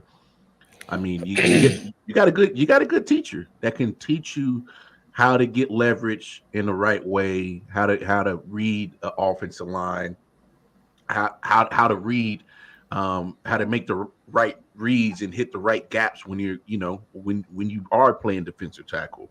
And so that I think that's probably a underrated move that's probably going to pay dividends throughout the season for Philadelphia. I'm right there with you, Nick. On I want to see your boy Jalen Hurts be better at his reads. He's Alabama. He's not my boy. No, yeah, I hear you. But well, technically he was Oklahoma. He ended with Oklahoma, so we'll say it that way. But because you saw what he did in the playoff game, didn't have a good game against Tampa Bay. Was a little hesitant on making the right reads. Looked like he was overmatched. I just confused. I can see them definitely possibly winning 12 for sure. I think they are definitely going to be competing for the NFC East crown. But I want to take a look at their schedule real quick. Open up against Detroit, Minnesota next. They got Washington, Jacksonville, Arizona, and then Dallas. So there's a good chance they could possibly easily go 4-2 coming out of the start of the season. After Dallas, they got Pittsburgh, Houston, Washington again, the Colts, Green Bay, Tennessee, the Giants, Bears, Cowboys, Saints, and then finish off with the Giants. Looking at their schedule, that's a favorable schedule. They got a favorable schedule. They got a favorable, in my opinion, a damn good favorable schedule. So I'm with you, Nick. 12, just looking at paper, 12 doesn't look far-fetched. It doesn't look unobtainable. Well, the division doesn't have the toughest schedule in the world this year. I saw Anthony tell me how they win 12 games for the Cowboys. It's not a very difficult schedule.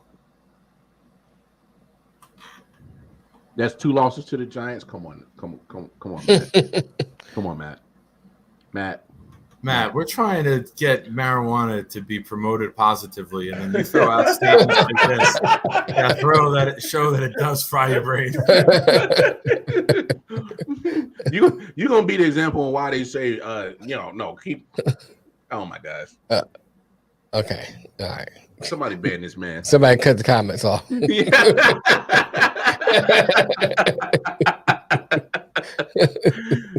Cut the motherfucking comments off. Matter of fact, fuck this rest of the show. Got my head hurting. Yeah, I got a headache now. Shit, like goddamn. I mean, and he brought COVID back. COVID is back. COVID is back. Matt on that shit, thinking Giants is winning.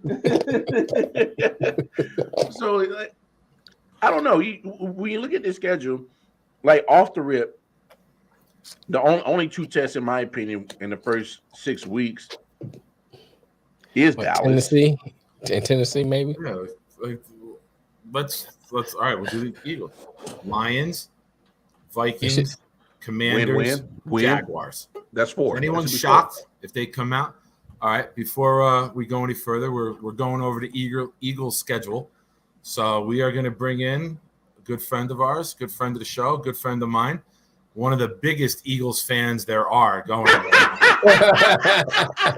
He actually got here early. So excited to talk about the Eagles. Let's bring in our buddy from Top Sports, Dave Smith. What's up, pal? Son of a bitch. Don't you dare. Don't you dare put that evil on me, Ricky Bobby. Hey, Spurs, what up, bro? What's going on, Wildcard Mar? What's going on with your brother? How's everything, man? Good, bro. Good. We're cleaning over here like a bunch of I can't even tell you how. Like everybody looks like Alice. Oh, you can say whatever you want on the show. No, I don't want to do that. No, I'm just saying we've been cleaning the studio up and just don't use the N word. Yeah, well, no, I mean, personally, we draw the line. Personally, that's where I draw the line. Yeah, I drink a lot on the show, and I've never even been that bad. Hey, but Dave, you actually came in at the right time because we're going over the Eagles schedule right now, and obviously you being a fan of the other team in the NFC East, we'll get to you guys in a second. Just kind of give us your preview on how the Eagles, offseason moves, draft, free agency moves that they made, the trade for A.J. Brown. How do you stack them up in the NFC East in this upcoming season, man? I think they're going to make a run with the I think they'll run with the Cowboys this year. I do. I think their defense is 1 year, older, 1 year under the same scheme. The defense is, that's the corners in itself are probably they'll struggle. They got some serious talent in the NFC East at the wide receiver position, even at the shittier teams like the Commanders and the Giants. I think that they still pose a threat to their defense. But when I look at the Eagles as a whole on the offense, I mean, dude, you're not going to hear me like singing any praises for Jalen Hurts, but it is one more year of knowing the same system. And I'd be remiss and I'd be uneducated sounding if I said that Jalen Hurts wasn't going to have a better year than he's had in this past already. So I think they're primed for a decent year. I don't know about the whole dream team thing that these guys keep talking about, but A.J. Brown being over there, big body receiver, it's definitely something that Hurts is going to want. I expect big things out of Dallas Goedert. I'm a big Dallas Goedert guy. Miles Sanders is a good back when healthy.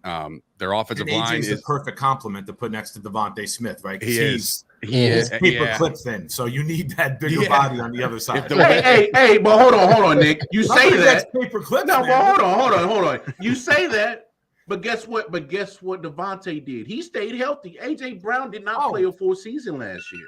Yes, but if you're going to get somebody who's going to get up and press him at the line and be able to take him off his game, it helps to have that big physical, I can get off a jam at the line type of guy. It's a good compliment is what I'm saying.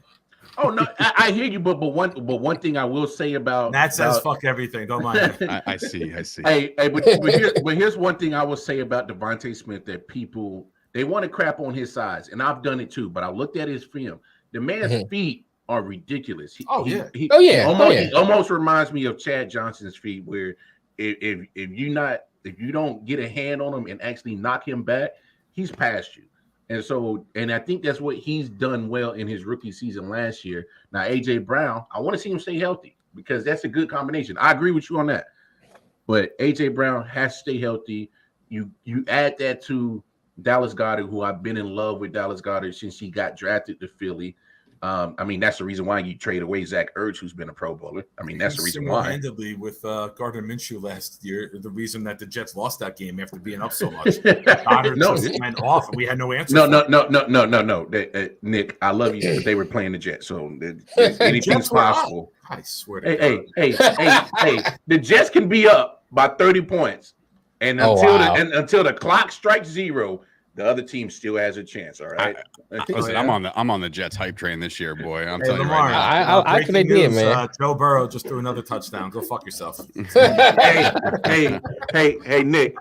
Hey, your team still ain't been worth shit since Joe Namath, and that's been a whole generation. I win every goddamn night with them on that end. Watch your time.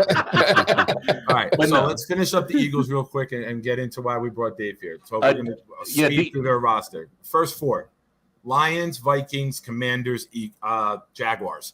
They can come out 3-1, right? Yeah, maybe 4-0. No, fuck that 4-0. Come on. I'm just saying, worst case scenario, 3-1. Then you got Cardinals, who we were shitting on with Hopkins being out. We don't see them having a chance. That's a win. They got the Cowboys at home. They got the Steelers at home. Then they go to the Texans. 2-2 in there, right? Ooh. Then they got Commanders, Colts, Packers, Titans. That's probably their toughest stretch of the entire season. Then it goes Giants, Bears, Cowboys again, Saints, and Giants. Toss up. So I see, like I said, I think them and the Cowboys both end up with 12. Not to get too far ahead of ourselves with what we're going to do with the Cowboys, but I see that this division coming down to a tiebreaker. That's just my bold. You got the Eagles win 12 games? I think looking at that schedule. That's that schedule. Dave, I'm a Georgia guy. I think Davis is going to be a beast. The problem is, I think. What up, Rich? I think everybody doesn't give the Eagles enough. I'm not the Eagles. The teams that they're on their schedule enough credit. You know what I mean? Like don't sleep on the Jaguars this year. Don't sleep on Detroit this year. You know what I mean? Like those are the teams that are going to kind of surprise a couple people throughout the course of the season. But like especially the Jaguars. I heard you say the Jaguars, Pittsburgh. You don't. I like this guy already. you just don't know. I mean, I think the Eagles are a good team. But it really all starts with what they do within their division. So if you think logically that they would split with the Cowboys, right, and then logically they can sweep the Commanders, that's 3 wins, and then probably I want to say you sweep the Giants. I want to just that's right there. That's 5. So find me 7 more. You know, it's not as easy as it looks. Oh, I got you. I like what they did in the offseason. I love the pairing with Smith and Brown. I'm a big Georgia guy. When you're bringing in Jordan Davis in the middle and you're putting Kobe Dean behind him, you got a guy that can consume 2-3 blockers, and you got a missile of a linebacker. I mean, granted, Jordan Davis might play as many plays as I do each week, but when he's out there, he's going to be a fucking force. But he's going to, I'm telling you, he's going to learn a shit ton of knowledge from Fletcher Cox. And Fletcher Cox has been a perennial. That's a hellacious middle of your defense. Hell yeah. Detroit Moore, final take on the Eagles before we move on to the Cowboys. Same thing, like Nick and I was talking about this before we came on the show. And my biggest thing about the Eagles, I think everything revolves around Hurts. I think if Hurts develops and have a great season, the Eagles has a chance, especially with their schedule, to do well. 12, I don't know. I say maybe 11.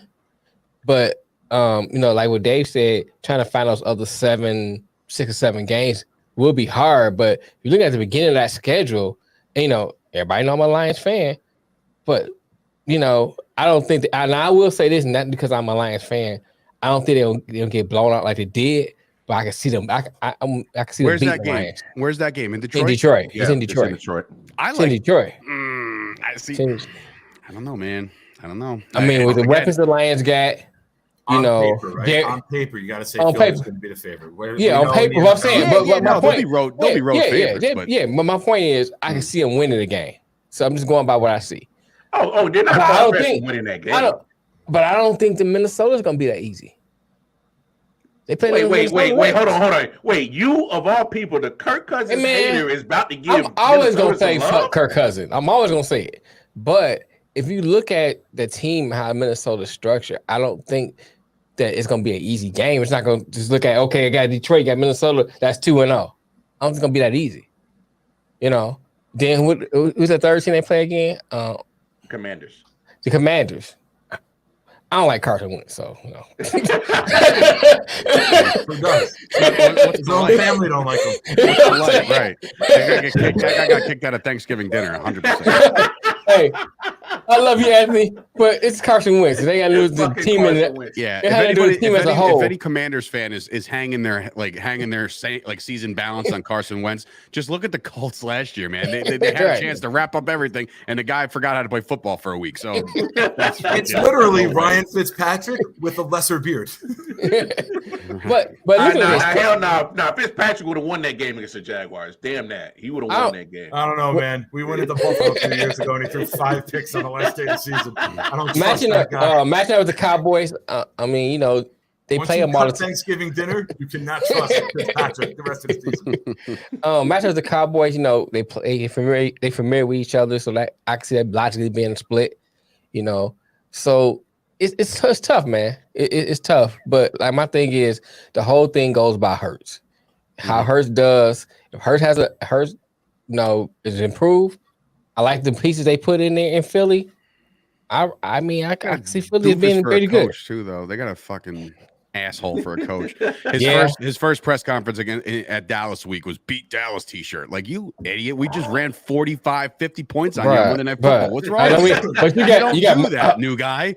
You McCarthy. don't do that. McCarthy. Super Bowl winning head coach. I'm just saying, but still don't matter. I'm just saying. I guess I like you defending R. Kelly and your name is Bill Cosby.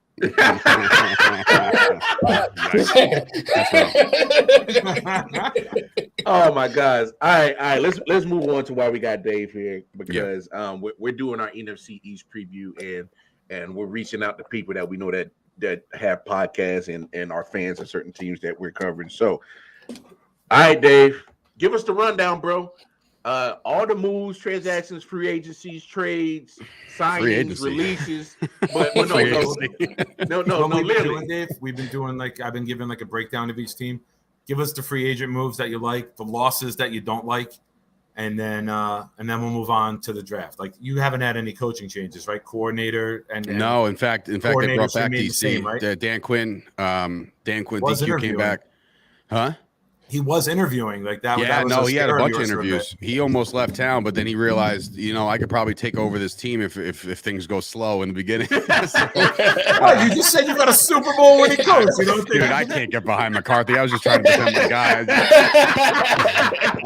Listen, when it comes to the Cowboys, I love my squad. I can't get around McCarthy either. I'm as real as it gets, dude. Mike McCarthy is obviously. He's a competent head coach. He's probably ranked maybe in the top half, maybe. I don't know. But yeah, I mean, I'm not going to go to bat for him too much. So don't worry about that. But as far as the Cowboys go, I do a great podcast with Blogging the Boys. And we're having 2 premier writers on this week, which is actually pretty cool for the Cowboys. So this team last year kind of outkick their coverage, kind of like when you meet that girl that has no business being with you. You know what I mean? Like right. So like they outkick their coverage a little bit. An avid user of roofies, so he completely gets that. right. So oh God, they're in the bag. I would say, last year was a fun year. It was a good run, but then in typical Cowboy form, they get bounced in the first round. They didn't show much fight. So whatever. Now going into the next year, when you think about the Cowboys, you're thinking like, all right, based off the talent of what they have, they could probably, win this division, which hasn't had a back-to-back division champion since like 2003 or something with McNabb's Eagles, right? So like it's been a long time since a team won back-to-back division titles in the NFC East. So in my mind, I'm like, well, based off of what they did last year, I mean, they beat the brakes off the Eagles. They beat the shit out of the Giants. They kicked the shit out of the Commanders. You know what I mean? Like, well, the one game was a little rough, but like overall, they won some games within the division. So I'm saying in my mind, I'm like, there's your 5 wins. There's 5 wins right there, right? But as far as what they lost in the offseason, a lot of people put too much stock into Randy Gregory, losing Randy Gregory to Denver. I don't, because of the fact that, like, just look at the numbers. Like, Dorrance Armstrong, believe it or not, is one of it was Jerry Jones's pet cat. Like, he had him around on the roster for no reason for a long time. For like 3 years, you were looking at like, why the fuck is Dorrance Armstrong on this roster? His numbers were actually comparable to Randy Gregory. So like, when you lose Gregory, name value, it sucks. It stings a little bit. And not to mention, not to cut you off, Dave, but not to mention, let's be honest about Randy Gregory. Great talent, but the man has some demons that he sometimes can't control off the field. I honestly don't hold that against the kid, because the fact that like he played all season this time, it was squeaky clean. You know what I'm saying? Like, he bounced back from all his demons. Right, no suspensions. It was a full camp. It was a full season for this kid, and he performed, and that's what got him paid. Right, so Denver gives him the bag. Good for him. Yeah. The loss that makes me kind of cringe, but like I think will be okay, is shipping off Lyle Collins like he was nobody. Like he's a mean dude over there at right tackle. We do have Terrence Steele. We do have some swing tackle ability, but Lyle Collins, he was suspended last year for the whole. I don't even know. They suspended him for like 5 games. Yeah. And we did all right without him, right? But when he got back, you just knew he was there. He's going to go to bat for your quarterback. He's going to block very well in the pass blocking game. If you guys remember, I think there was a late hit out of bounds, and Collins almost ripped the guy's throat out because they went after Dak. So that's the kind of guy you want on your team. Yeah. But his departure kind of rubbed me the wrong way.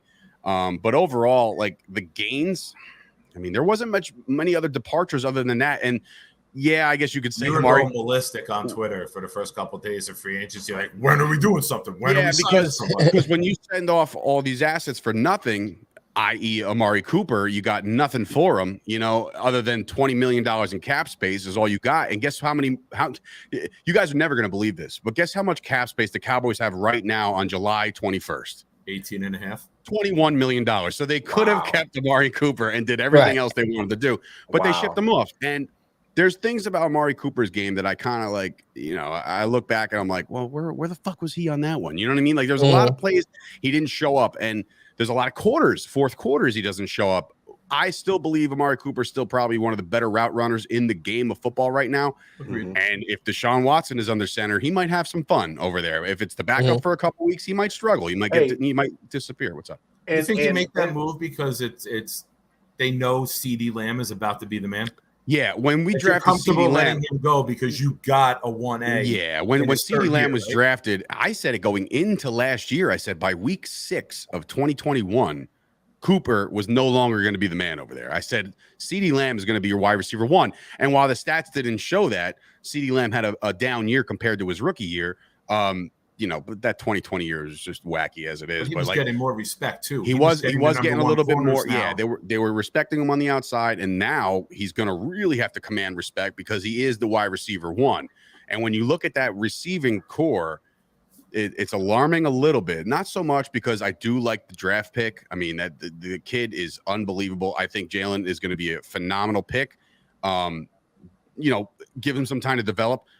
The Michael Gallup injury happened late in the season, literally against the 49ers. So like you're thinking, okay, that's January. When the hell are we going to get this guy back? Yeah. So apparently he's not going to start on the PUP list from everything I gather from all my guys over in Dallas. He won't start on the PUP list. So we're hoping to have him back right away. Oh, wow. Now, the interesting signing. That's like an Adrian Peterson type of return that fast to go mid-January to opening day. Yes. That's like 7 months, 8 months. So I did it too. I tore my ACL. It took me 10 months to get back in the ring, bro. That was not fun at all. Whatchamacallit. So with Michael Gallup on the way back and the sneaky pickup that they had on the cheap was James Washington out of Pittsburgh. And because James Washington was like buried on that depth chart. And look, let's call it how it is, bro. Like between Chase Claypool and Juju and Deontay Johnson, how much production were you going to get out of those guys when Ben couldn't throw the ball 15 yards down the field anyway? Right. Nothing anyway. The last 2 years of Ben Roethlisberger's career was brutal. And a guy on Twitter, you might know him, his name is Des Bryant. He was the one politicking for James Washington. Dallas should go get James Washington, very reminiscent of my style of play. Big body, get up and get it, high point the ball.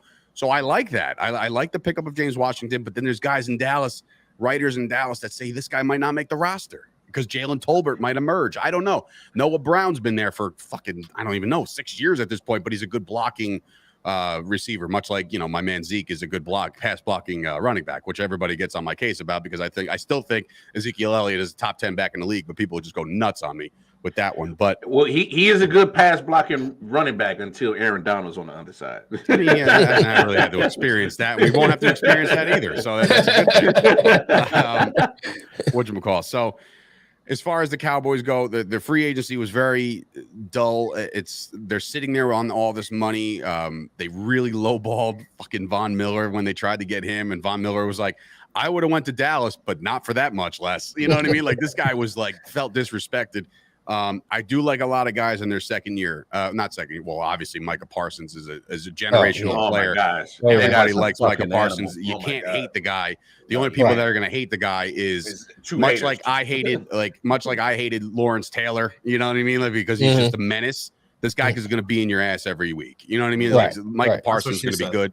Yeah, hell, heard that. And Demarcus Lawrence, again, a lot of people write him off because they look at the sack numbers. They're like, well, he only had a couple sacks.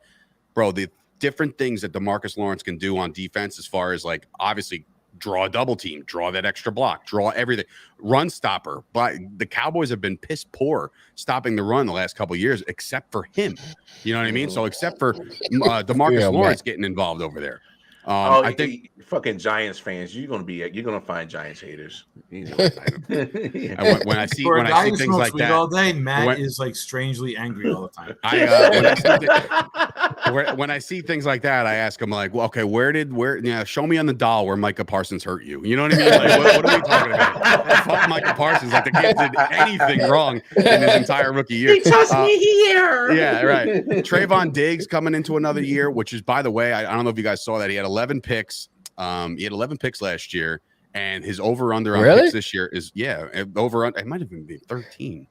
I don't know. It was something crazy, and he his over-under this year is 4.5. So it's like they're really, it's almost as if like, is he going to turn into Dion? Meaning like the picks will be down because nobody wants to throw over there. You know, Trayvon Diggs has been a really good shutdown corner last year. I'm glad you brought this up. He did give up a lot of yards, and when I know you're a fan, take the fan hat off and put the football analyst hat on. 100% gave up a lot of big plays. Has a lot to be desired for. Yes, 100%. He gets spun around a lot. He's got poor hips. If you can double move him, you can expose him.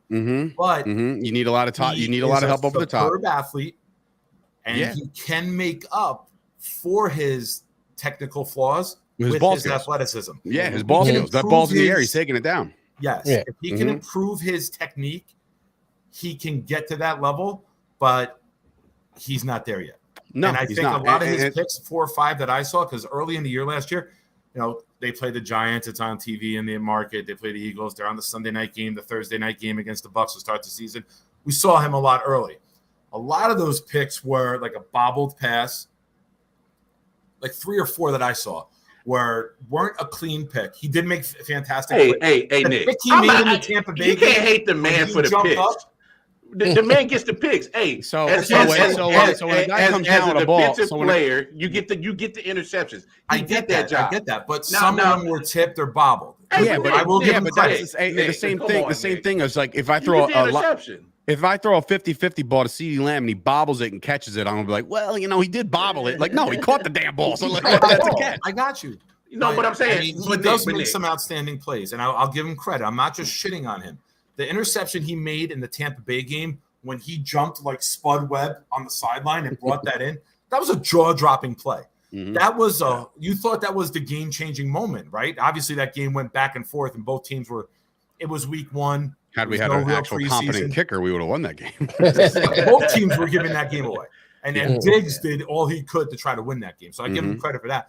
If he makes improvements in his form and his technique, this guy could be the limit for this kid because he's got the size, he's got the speed, he's got the athleticism, he's got the big play ability. He can do it all. He's got to clean up his technique, and I think I'm on record of saying this, Dan. I don't think this is breaking news when you hear me say it. I think it was complete bullshit. He made the All-Pro team with as much yardage as he gave up. But when you have 11 interceptions in this day and era in the NFL, you're going to get those votes. Yeah, 100%. And I think I think this team, like this defense in particular, you know, they brought back Jaron Kearse. A lot of people underrated talent. Malik Hooker's still over there. He's healthy again. You know what I mean? So they got some players over there, and it's just a matter of, and I say this all the time, that the corners in the secondary is only as good as their pass rush. If they can get some people in the faces of these quarterbacks, then they're going to make some plays. But if they can't get a pass rush, we might be in a little bit of trouble. So overall, I think the Cowboys had themselves a decent offseason. They brought in some, not questionable things, but like they just brought him Dante Fowler playing defensive end. We'll see if he's going to be in a rotation. Dan Quinn guy. He's a Dan Quinn guy. So that's why it's like, okay, cool. And it's an attempt to replace Gregory, right? Because when you look at the contract, Denver paid him off of what he could be. But I'm saying you got to go back to what Dave said. He's a Dan Quinn guy, because when Dan Quinn first got the job, he brought over KZ. He brought over who else? Was it Neal? Lorenzo Neal? Keanu Neal. Keanu Neal. So I'm going back to Chargers fullback. Lorenzo Neal's a fullback. So when Dan Quinn got the job, he brought over two guys that know his scheme and make it easier to help everybody else learn it. And if you say what you want, that hiring of Dan Quinn to me is the turning point for the Cowboys, because before that, Cowboys was giving up everything, looking like Swiss cheese on the defensive side. It was tough. It was tough sledding. It was tough. So look, that defense made a huge turn last year. Obviously, you had Micah Parsons. That helps for sure. Yeah, it does. A little bit. Just a little bit. Yeah. So look, you bring in some coordinators are going to bring in guys, whether people are going to make it a big deal or not, that know their scheme, to make it easier to spread the word, to get the buy-in.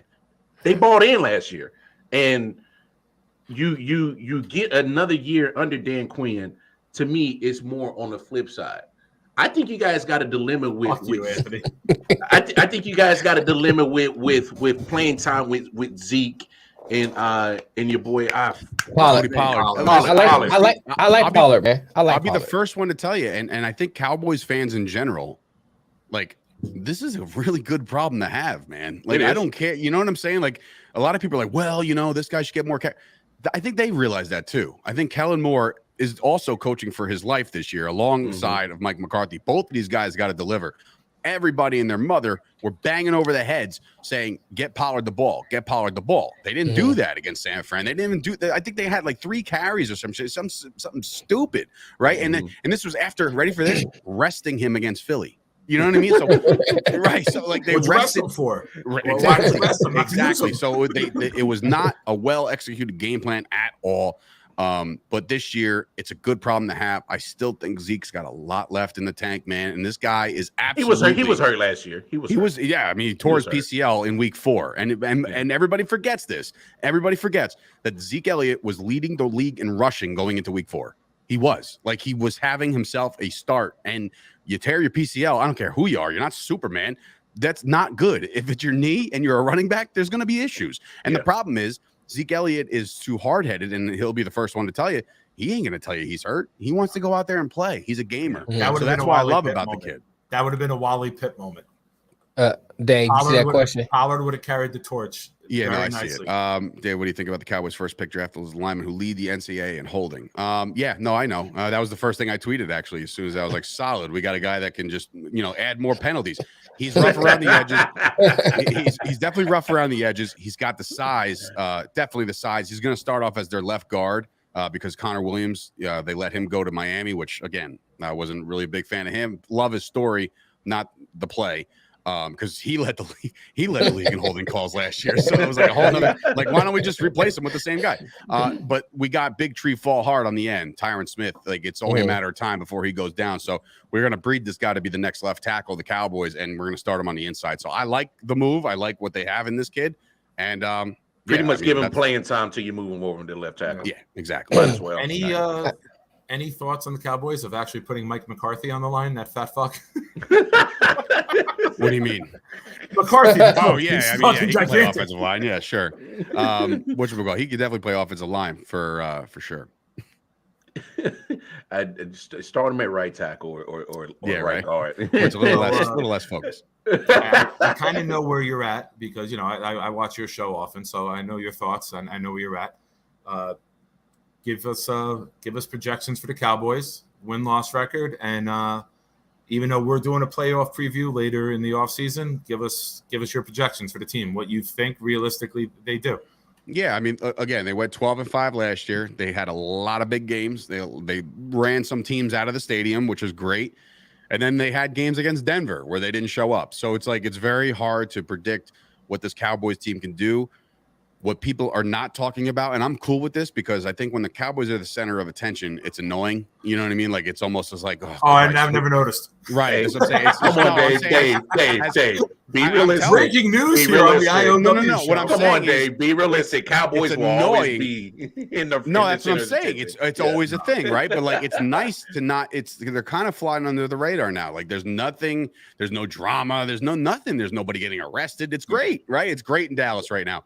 I think that the one thing that people aren't talking about is the fact that last year when the cameras were in their face, meaning they had Hard Knocks last year. Remember that? Like in their face the entire time. Dak's battling back from an ankle injury and his mental health and all these things, right? He's going through a lot of shit. And they're like, oh, Mr. Prescott, we're going to put a camera in your face the entire offseason. Good luck, like, and you heard like this different brother. Did he lose a brother? Yeah, it's a suicide, right? Yeah, so like he lost a lot his of brother to suicide. A lot of crazy shit that Dak had to deal with going into last year, and then he had the lat and the shoulder and like all this shit. Dak's his healthiest right now. Right now, you're gonna find out who the hell this guy is because it's time. He's got the paycheck, he's got the health, and he's got the intangibles and the weapons, enough weapons to be a productive quarterback in this league. You're gonna find out this year. If he can't get it done this year, and when I say get it done, just get me to a fucking NFC Championship game. That's all I want out of this team. Like, just get me to that round because it's been since '96. The NFC is as weak as it's been in a long time. I was just going to say grabs, right? You look at the Rams, up for grabs. Packers aren't what they've been. Buccaneers, if they're not playing against the Packers and the Chiefs with banged up offensive lines, they don't win a fucking Super Bowl. And you look at the 49ers, Trey Lance is the question mark on that team. We don't know what he's going to be, but I love the rest of their roster. Why can't they make a run? I think right now, and a lot of people aren't, they're not putting enough stock into Green Bay of what their offense might look like without Devontae Adams. I think for whatever reason, that could be a very, very big, bad thing for them. And I think there's not enough people talking about that. And I know my business partner, Gooch, is probably outside right now, MFing me to death because he's a big Packer guy. But that's a normal day. Yeah, it's normal anyway. That's normal. That's normal. Yeah. You got to. There's been a day over here, but because we're doing a dynasty league. You're in the dynasty league, Nick, right? I got the number 2 pick. I got the 6th. So everybody's already pointing that you're going to draft Jamar Chase, but I digress. We're not going to talk about it. Lock it up. All right, well, lock it up. All right. So there. If he don't go 1, he's mine. 100%. All right, done. I'm going to take Zeke at 6. No, so take Pollard, baby. He's the better. But overall, I think Dak Prescott is as healthy as he is. He's mentally clear now. I mean, I'm not saying you ever get over things like that, but I'm saying like it's a little bit less this year.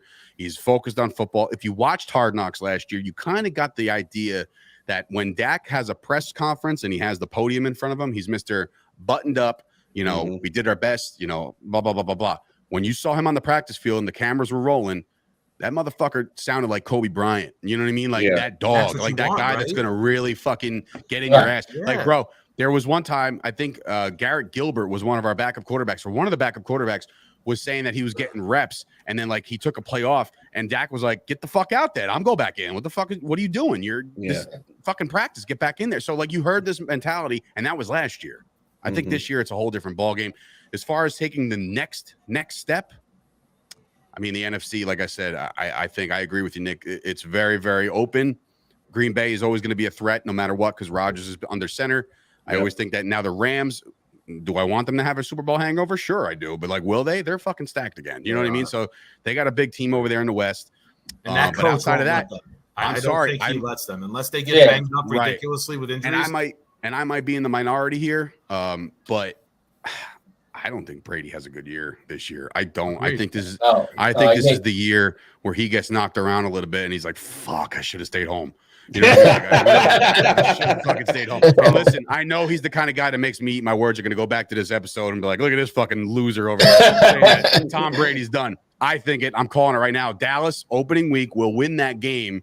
Okay, we'll win that game, and Tom Brady will be sacked multiple times. You played him again on opening week? Yeah, they do. Yeah. Wow. Yeah. What is that, Sunday night? Sunday night football, I got the schedule pulled up, so let's go over it real quick. They open it at home against Tampa Bay. They got Cincinnati coming in the next week, week 2.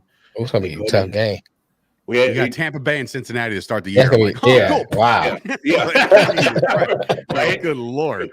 But the advantage is you get both of those games at home. So that's a big thing. And then we're gonna go beat the brakes off the Giants on Monday Night Football. Yep.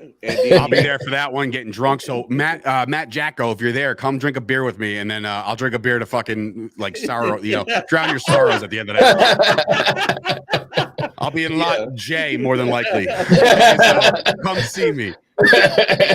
So for beers, I'm not gonna fight anybody for beers. That's a big Yankee fan, Dave. He's a part of Chop also. I see his comments. That's all good. So after you Giants are gonna blow them, by the way, not blow them out. They're gonna blow them according to the comments. You gotta try to make the week. You gotta kind of win the game somehow, right? You gotta get the juices flowing over here. Yeah. Oh boy. It's a delay a game. What's going on field? So after two tough matchups, you get two layups. You get the Giants and the Commanders after Bengals and Buccaneers. Then you got to see the Super Bowl champs in LA. Got to see the Rams. Got to see the Rams. Ready for this? That's their first loss. First loss. That's fair. That's fair. I think here's the problem with the Cowboys fans, and I'll be the first one to tell you this is how they would act. If the Cowboys get off to a 2-0 start after beating Tom Brady and the Bucs and then the Cincinnati Bengals, that's going to be unbearable. It's going to be fucking intolerable. And I'll tell you that right now. I'm a Cowboys fan. I don't even want to read that shit. I don't want to hear it. I don't want to see it. I knew it. We just took down the AFC champs. Here we come. It's our fucking year. I'm going to hate every single ounce of that, but I think they can beat the Bengals in Dallas. If that game was in Cincinnati, I think that's a different story. So we'll see. I think the first loss, though, comes in LA. Yeah. Wow. Then you follow up, go to Philly, come back home against Detroit, staying home again against the Bears. I like our home games this year a lot. Yeah. Well, I say this: your tougher opponents, you get them at home, which is a good thing. That's right. Yeah. And so after you get Detroit, get them early too, before adjustments are made. You didn't have a lot of big turnover. Bro, all this is in September and October to get in your tough games. So that gives you time to bounce back from a loss, even if it's a close loss. I can respect a close loss. You know, I mean, I was walking around the fucking office like Conor McGregor after they lost to Tampa. I was like, we came so close. You know what I mean? Like I was fine with that loss. It was moral loss Monday here at Chop Sports. I remember that night. You were leaning against a brick wall, and Chris was leaning down like Joe Rogan interviewing you. so you get Lions Dave, at home. How do you feel right now? Fuck his wife. Lions at home, Bears at home. Go to Green Bay. Then go to Minnesota, turn around, get the Giants at home again, get the Colts at home, get the Texans at home, go to Jacksonville, Eagles at home, go to Tennessee, and finish out the year in Washington. Actually, that's a favorable schedule too. It's literally. I believe, if I'm not mistaken, it's like the fourth or third easiest schedule in the league. That's why I have you and Philly both winning so many games, because you're out of or you're out of division schedule aren't killer.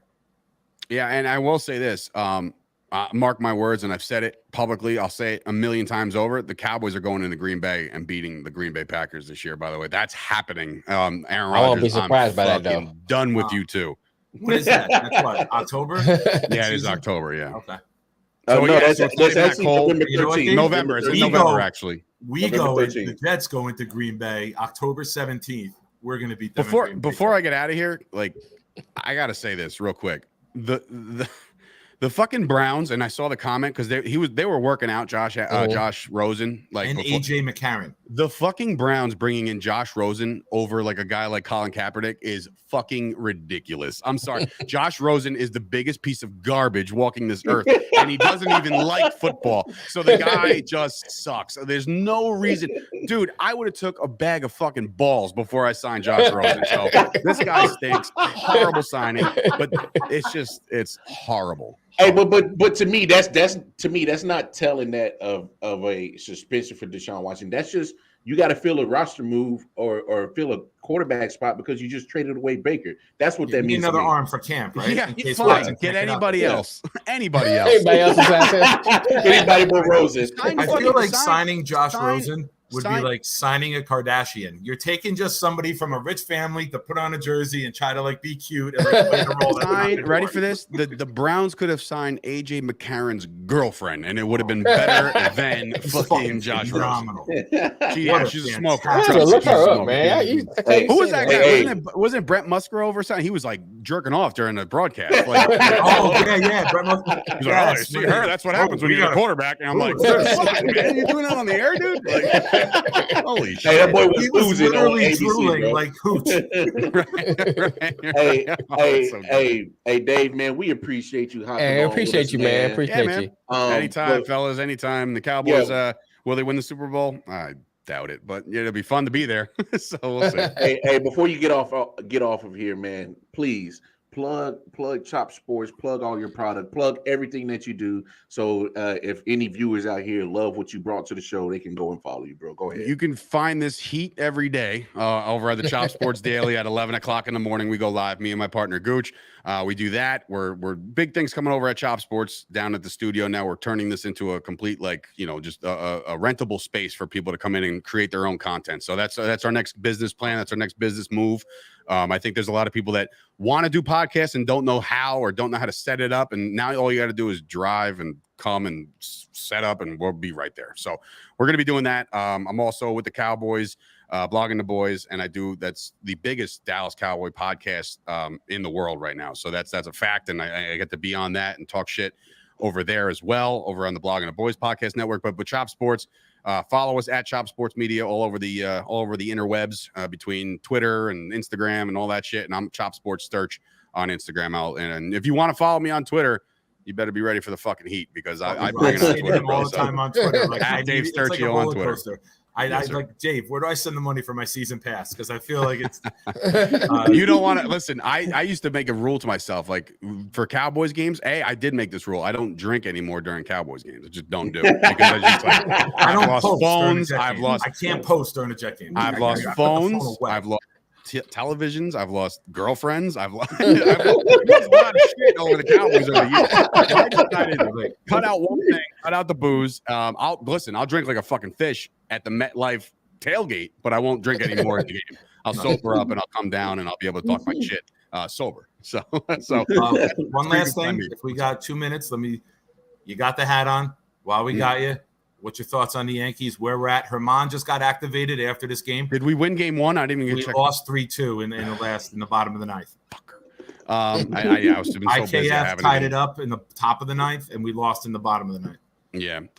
So the Yankees, I don't like any of these people like getting too far ahead of themselves. I'm not a big believer in kind of cashing the check before it clears. I'm kind of like the Yankees are playing really good, right? They're playing very good baseball. Their pace is fantastic. Judge is fucking hitting the cover off the ball. The biggest thing about this Yankee team this year is the fact that Judge and Stanton have stayed relatively healthy throughout the course of the first half, and they're just knocking the snot out of the ball. I know, knocking on that wood. Knock on that fucking wood, bro. Yeah. So they've stayed healthy. The pitching has been okay. Nestor Cortez has been a treat, so they've definitely, like, fucking Trevino made the All-Star team, and that just goes to show you they're deep. It reminds me of a lot of like the 95, 96 Yankees where they had a couple stars, but then they had a couple guys on the come up. So there's mix, and there is a great mix. And I think the only team that poses a problem to get to the World Series is the team we're playing now, and that's the Astros. So we'll run through the East. We're up fucking 13 games or whatever. I don't foresee that. I mean, ESPN literally has them clinched. Get right, set the rotation going into October. Yeah, I mean, I think they need to be. Honestly, I think they still need to be buyers at the deadline. I think they need to add an arm or add a center fielder or something like that, just something, without giving away too much. But if the Yankees are going to win the World Series, it's this year. It's this year. The window's going to close. We don't know what the fuck happened with Judge next year. Yeah, this is it. Hey, first of all, me personally, there's no way you let him walk out the building. You can't. Well, I thought the same thing about Robinson Cano, and he just dipped. So, no, Robinson wanted that money. The Mariners comes in and makes a contract offer that was $320 million and just completely blew it out of the water. So that's what I'm saying. San Francisco is very equipped to do that. The Giants are equipped to do that. So that's why I kind of let's let's pump the brakes. Let's just get this guy signed. I really wish they would stop the whole Fugazi, like, oh, we can't do any negotiations midseason. Like, fuck that. Sign him right the fuck now. If you know that this is your guy for the next fucking 8 years, do it. It's Judge, though. I know. I'm going to the tour. I'm going to listen to all 30 teams. Yeah, but I'm actually surprised they let it go to arbitration. Yeah. But it didn't. It didn't get to arbitration. Oh, it did because he got $19 million this year. Yeah, he got 19. The Yankees gave him that. I thought that was arbitration. He was the highest awarded arbitration. No, dude. The Yankees, they didn't let him go sit in front of the court. They settled. The Yankees settled with Judge before. Yeah. So listen, Yankees going to win the World Series. I think they have a pretty good goddamn chance this year. I would love to see. I mean, I say this tongue in cheek because God for fucking bid we lose to the Mets in the World Series, but a Subway Series could happen, and it would be fun. I would rather lose to the Astros in the ALCS. Yeah, dude, I'm with you. I would take a fucking sweep where we lost every game 10-0, and the Astros go beat the Mets. I am 110% with you on that one. Hey, if Yankees lose a Subway Series, bro, you might as well shut down Chop Sports. Oh, it's going to be bad over there. The Mets fans, but the problem I have with Mets fans, now is like they're acting as if A, they're doing it and it's happening this year. B, they've been any sort of relevant for the last fucking 15. Like they got to the World Series in 15 and got embarrassed. You know what I mean? Like so, it's like. Who gives a shit? You know what I mean? Like, I know the Royals just fucking fucked him up. And by the way, I'm sorry for your loss of Ben Attendee. He's going somewhere. Hey, I'm just happy we were relevant in 14 and 15. So I'll take that. So, I mean, look, I think the Yankees got a pretty good chance. And if it's going to happen, it's got to happen this year. Yeah. Awesome. Dave. All right, my brother. Man. Take care, everybody. Thank you for having me, man. I really appreciate it. Sports, I'm a big supporter of what you guys do over there. Yes, sir. Anybody in the chat, anybody, our loyal viewers, if you guys missed what he said or need info on where to get to them and follow them, just hit me up, ask, and then I'll pass it over. I'm a big supporter of what these guys do. They're two good dudes, and all the success in the world to you guys, man. Appreciate it, guys. Have a good rest of the show. Appreciate you, man. Have a good one. And tell Chris go fuck himself. I got number 2. All right, folks. That's our show. Thanks to Dave Sturchio, Chop Sports. We always been a supporter of them. Gucci Man's been on the show before, so shout out to Gucci Man. Hey, on behalf of the big homie Nick Shine, Big Bro, Detroit Mel, I am Wildcard Martin. Man, it's been a great show. Y'all come back on Monday, episode 171, as we continue our NFL preview at the start of the show. Peace and love, y'all. Peace.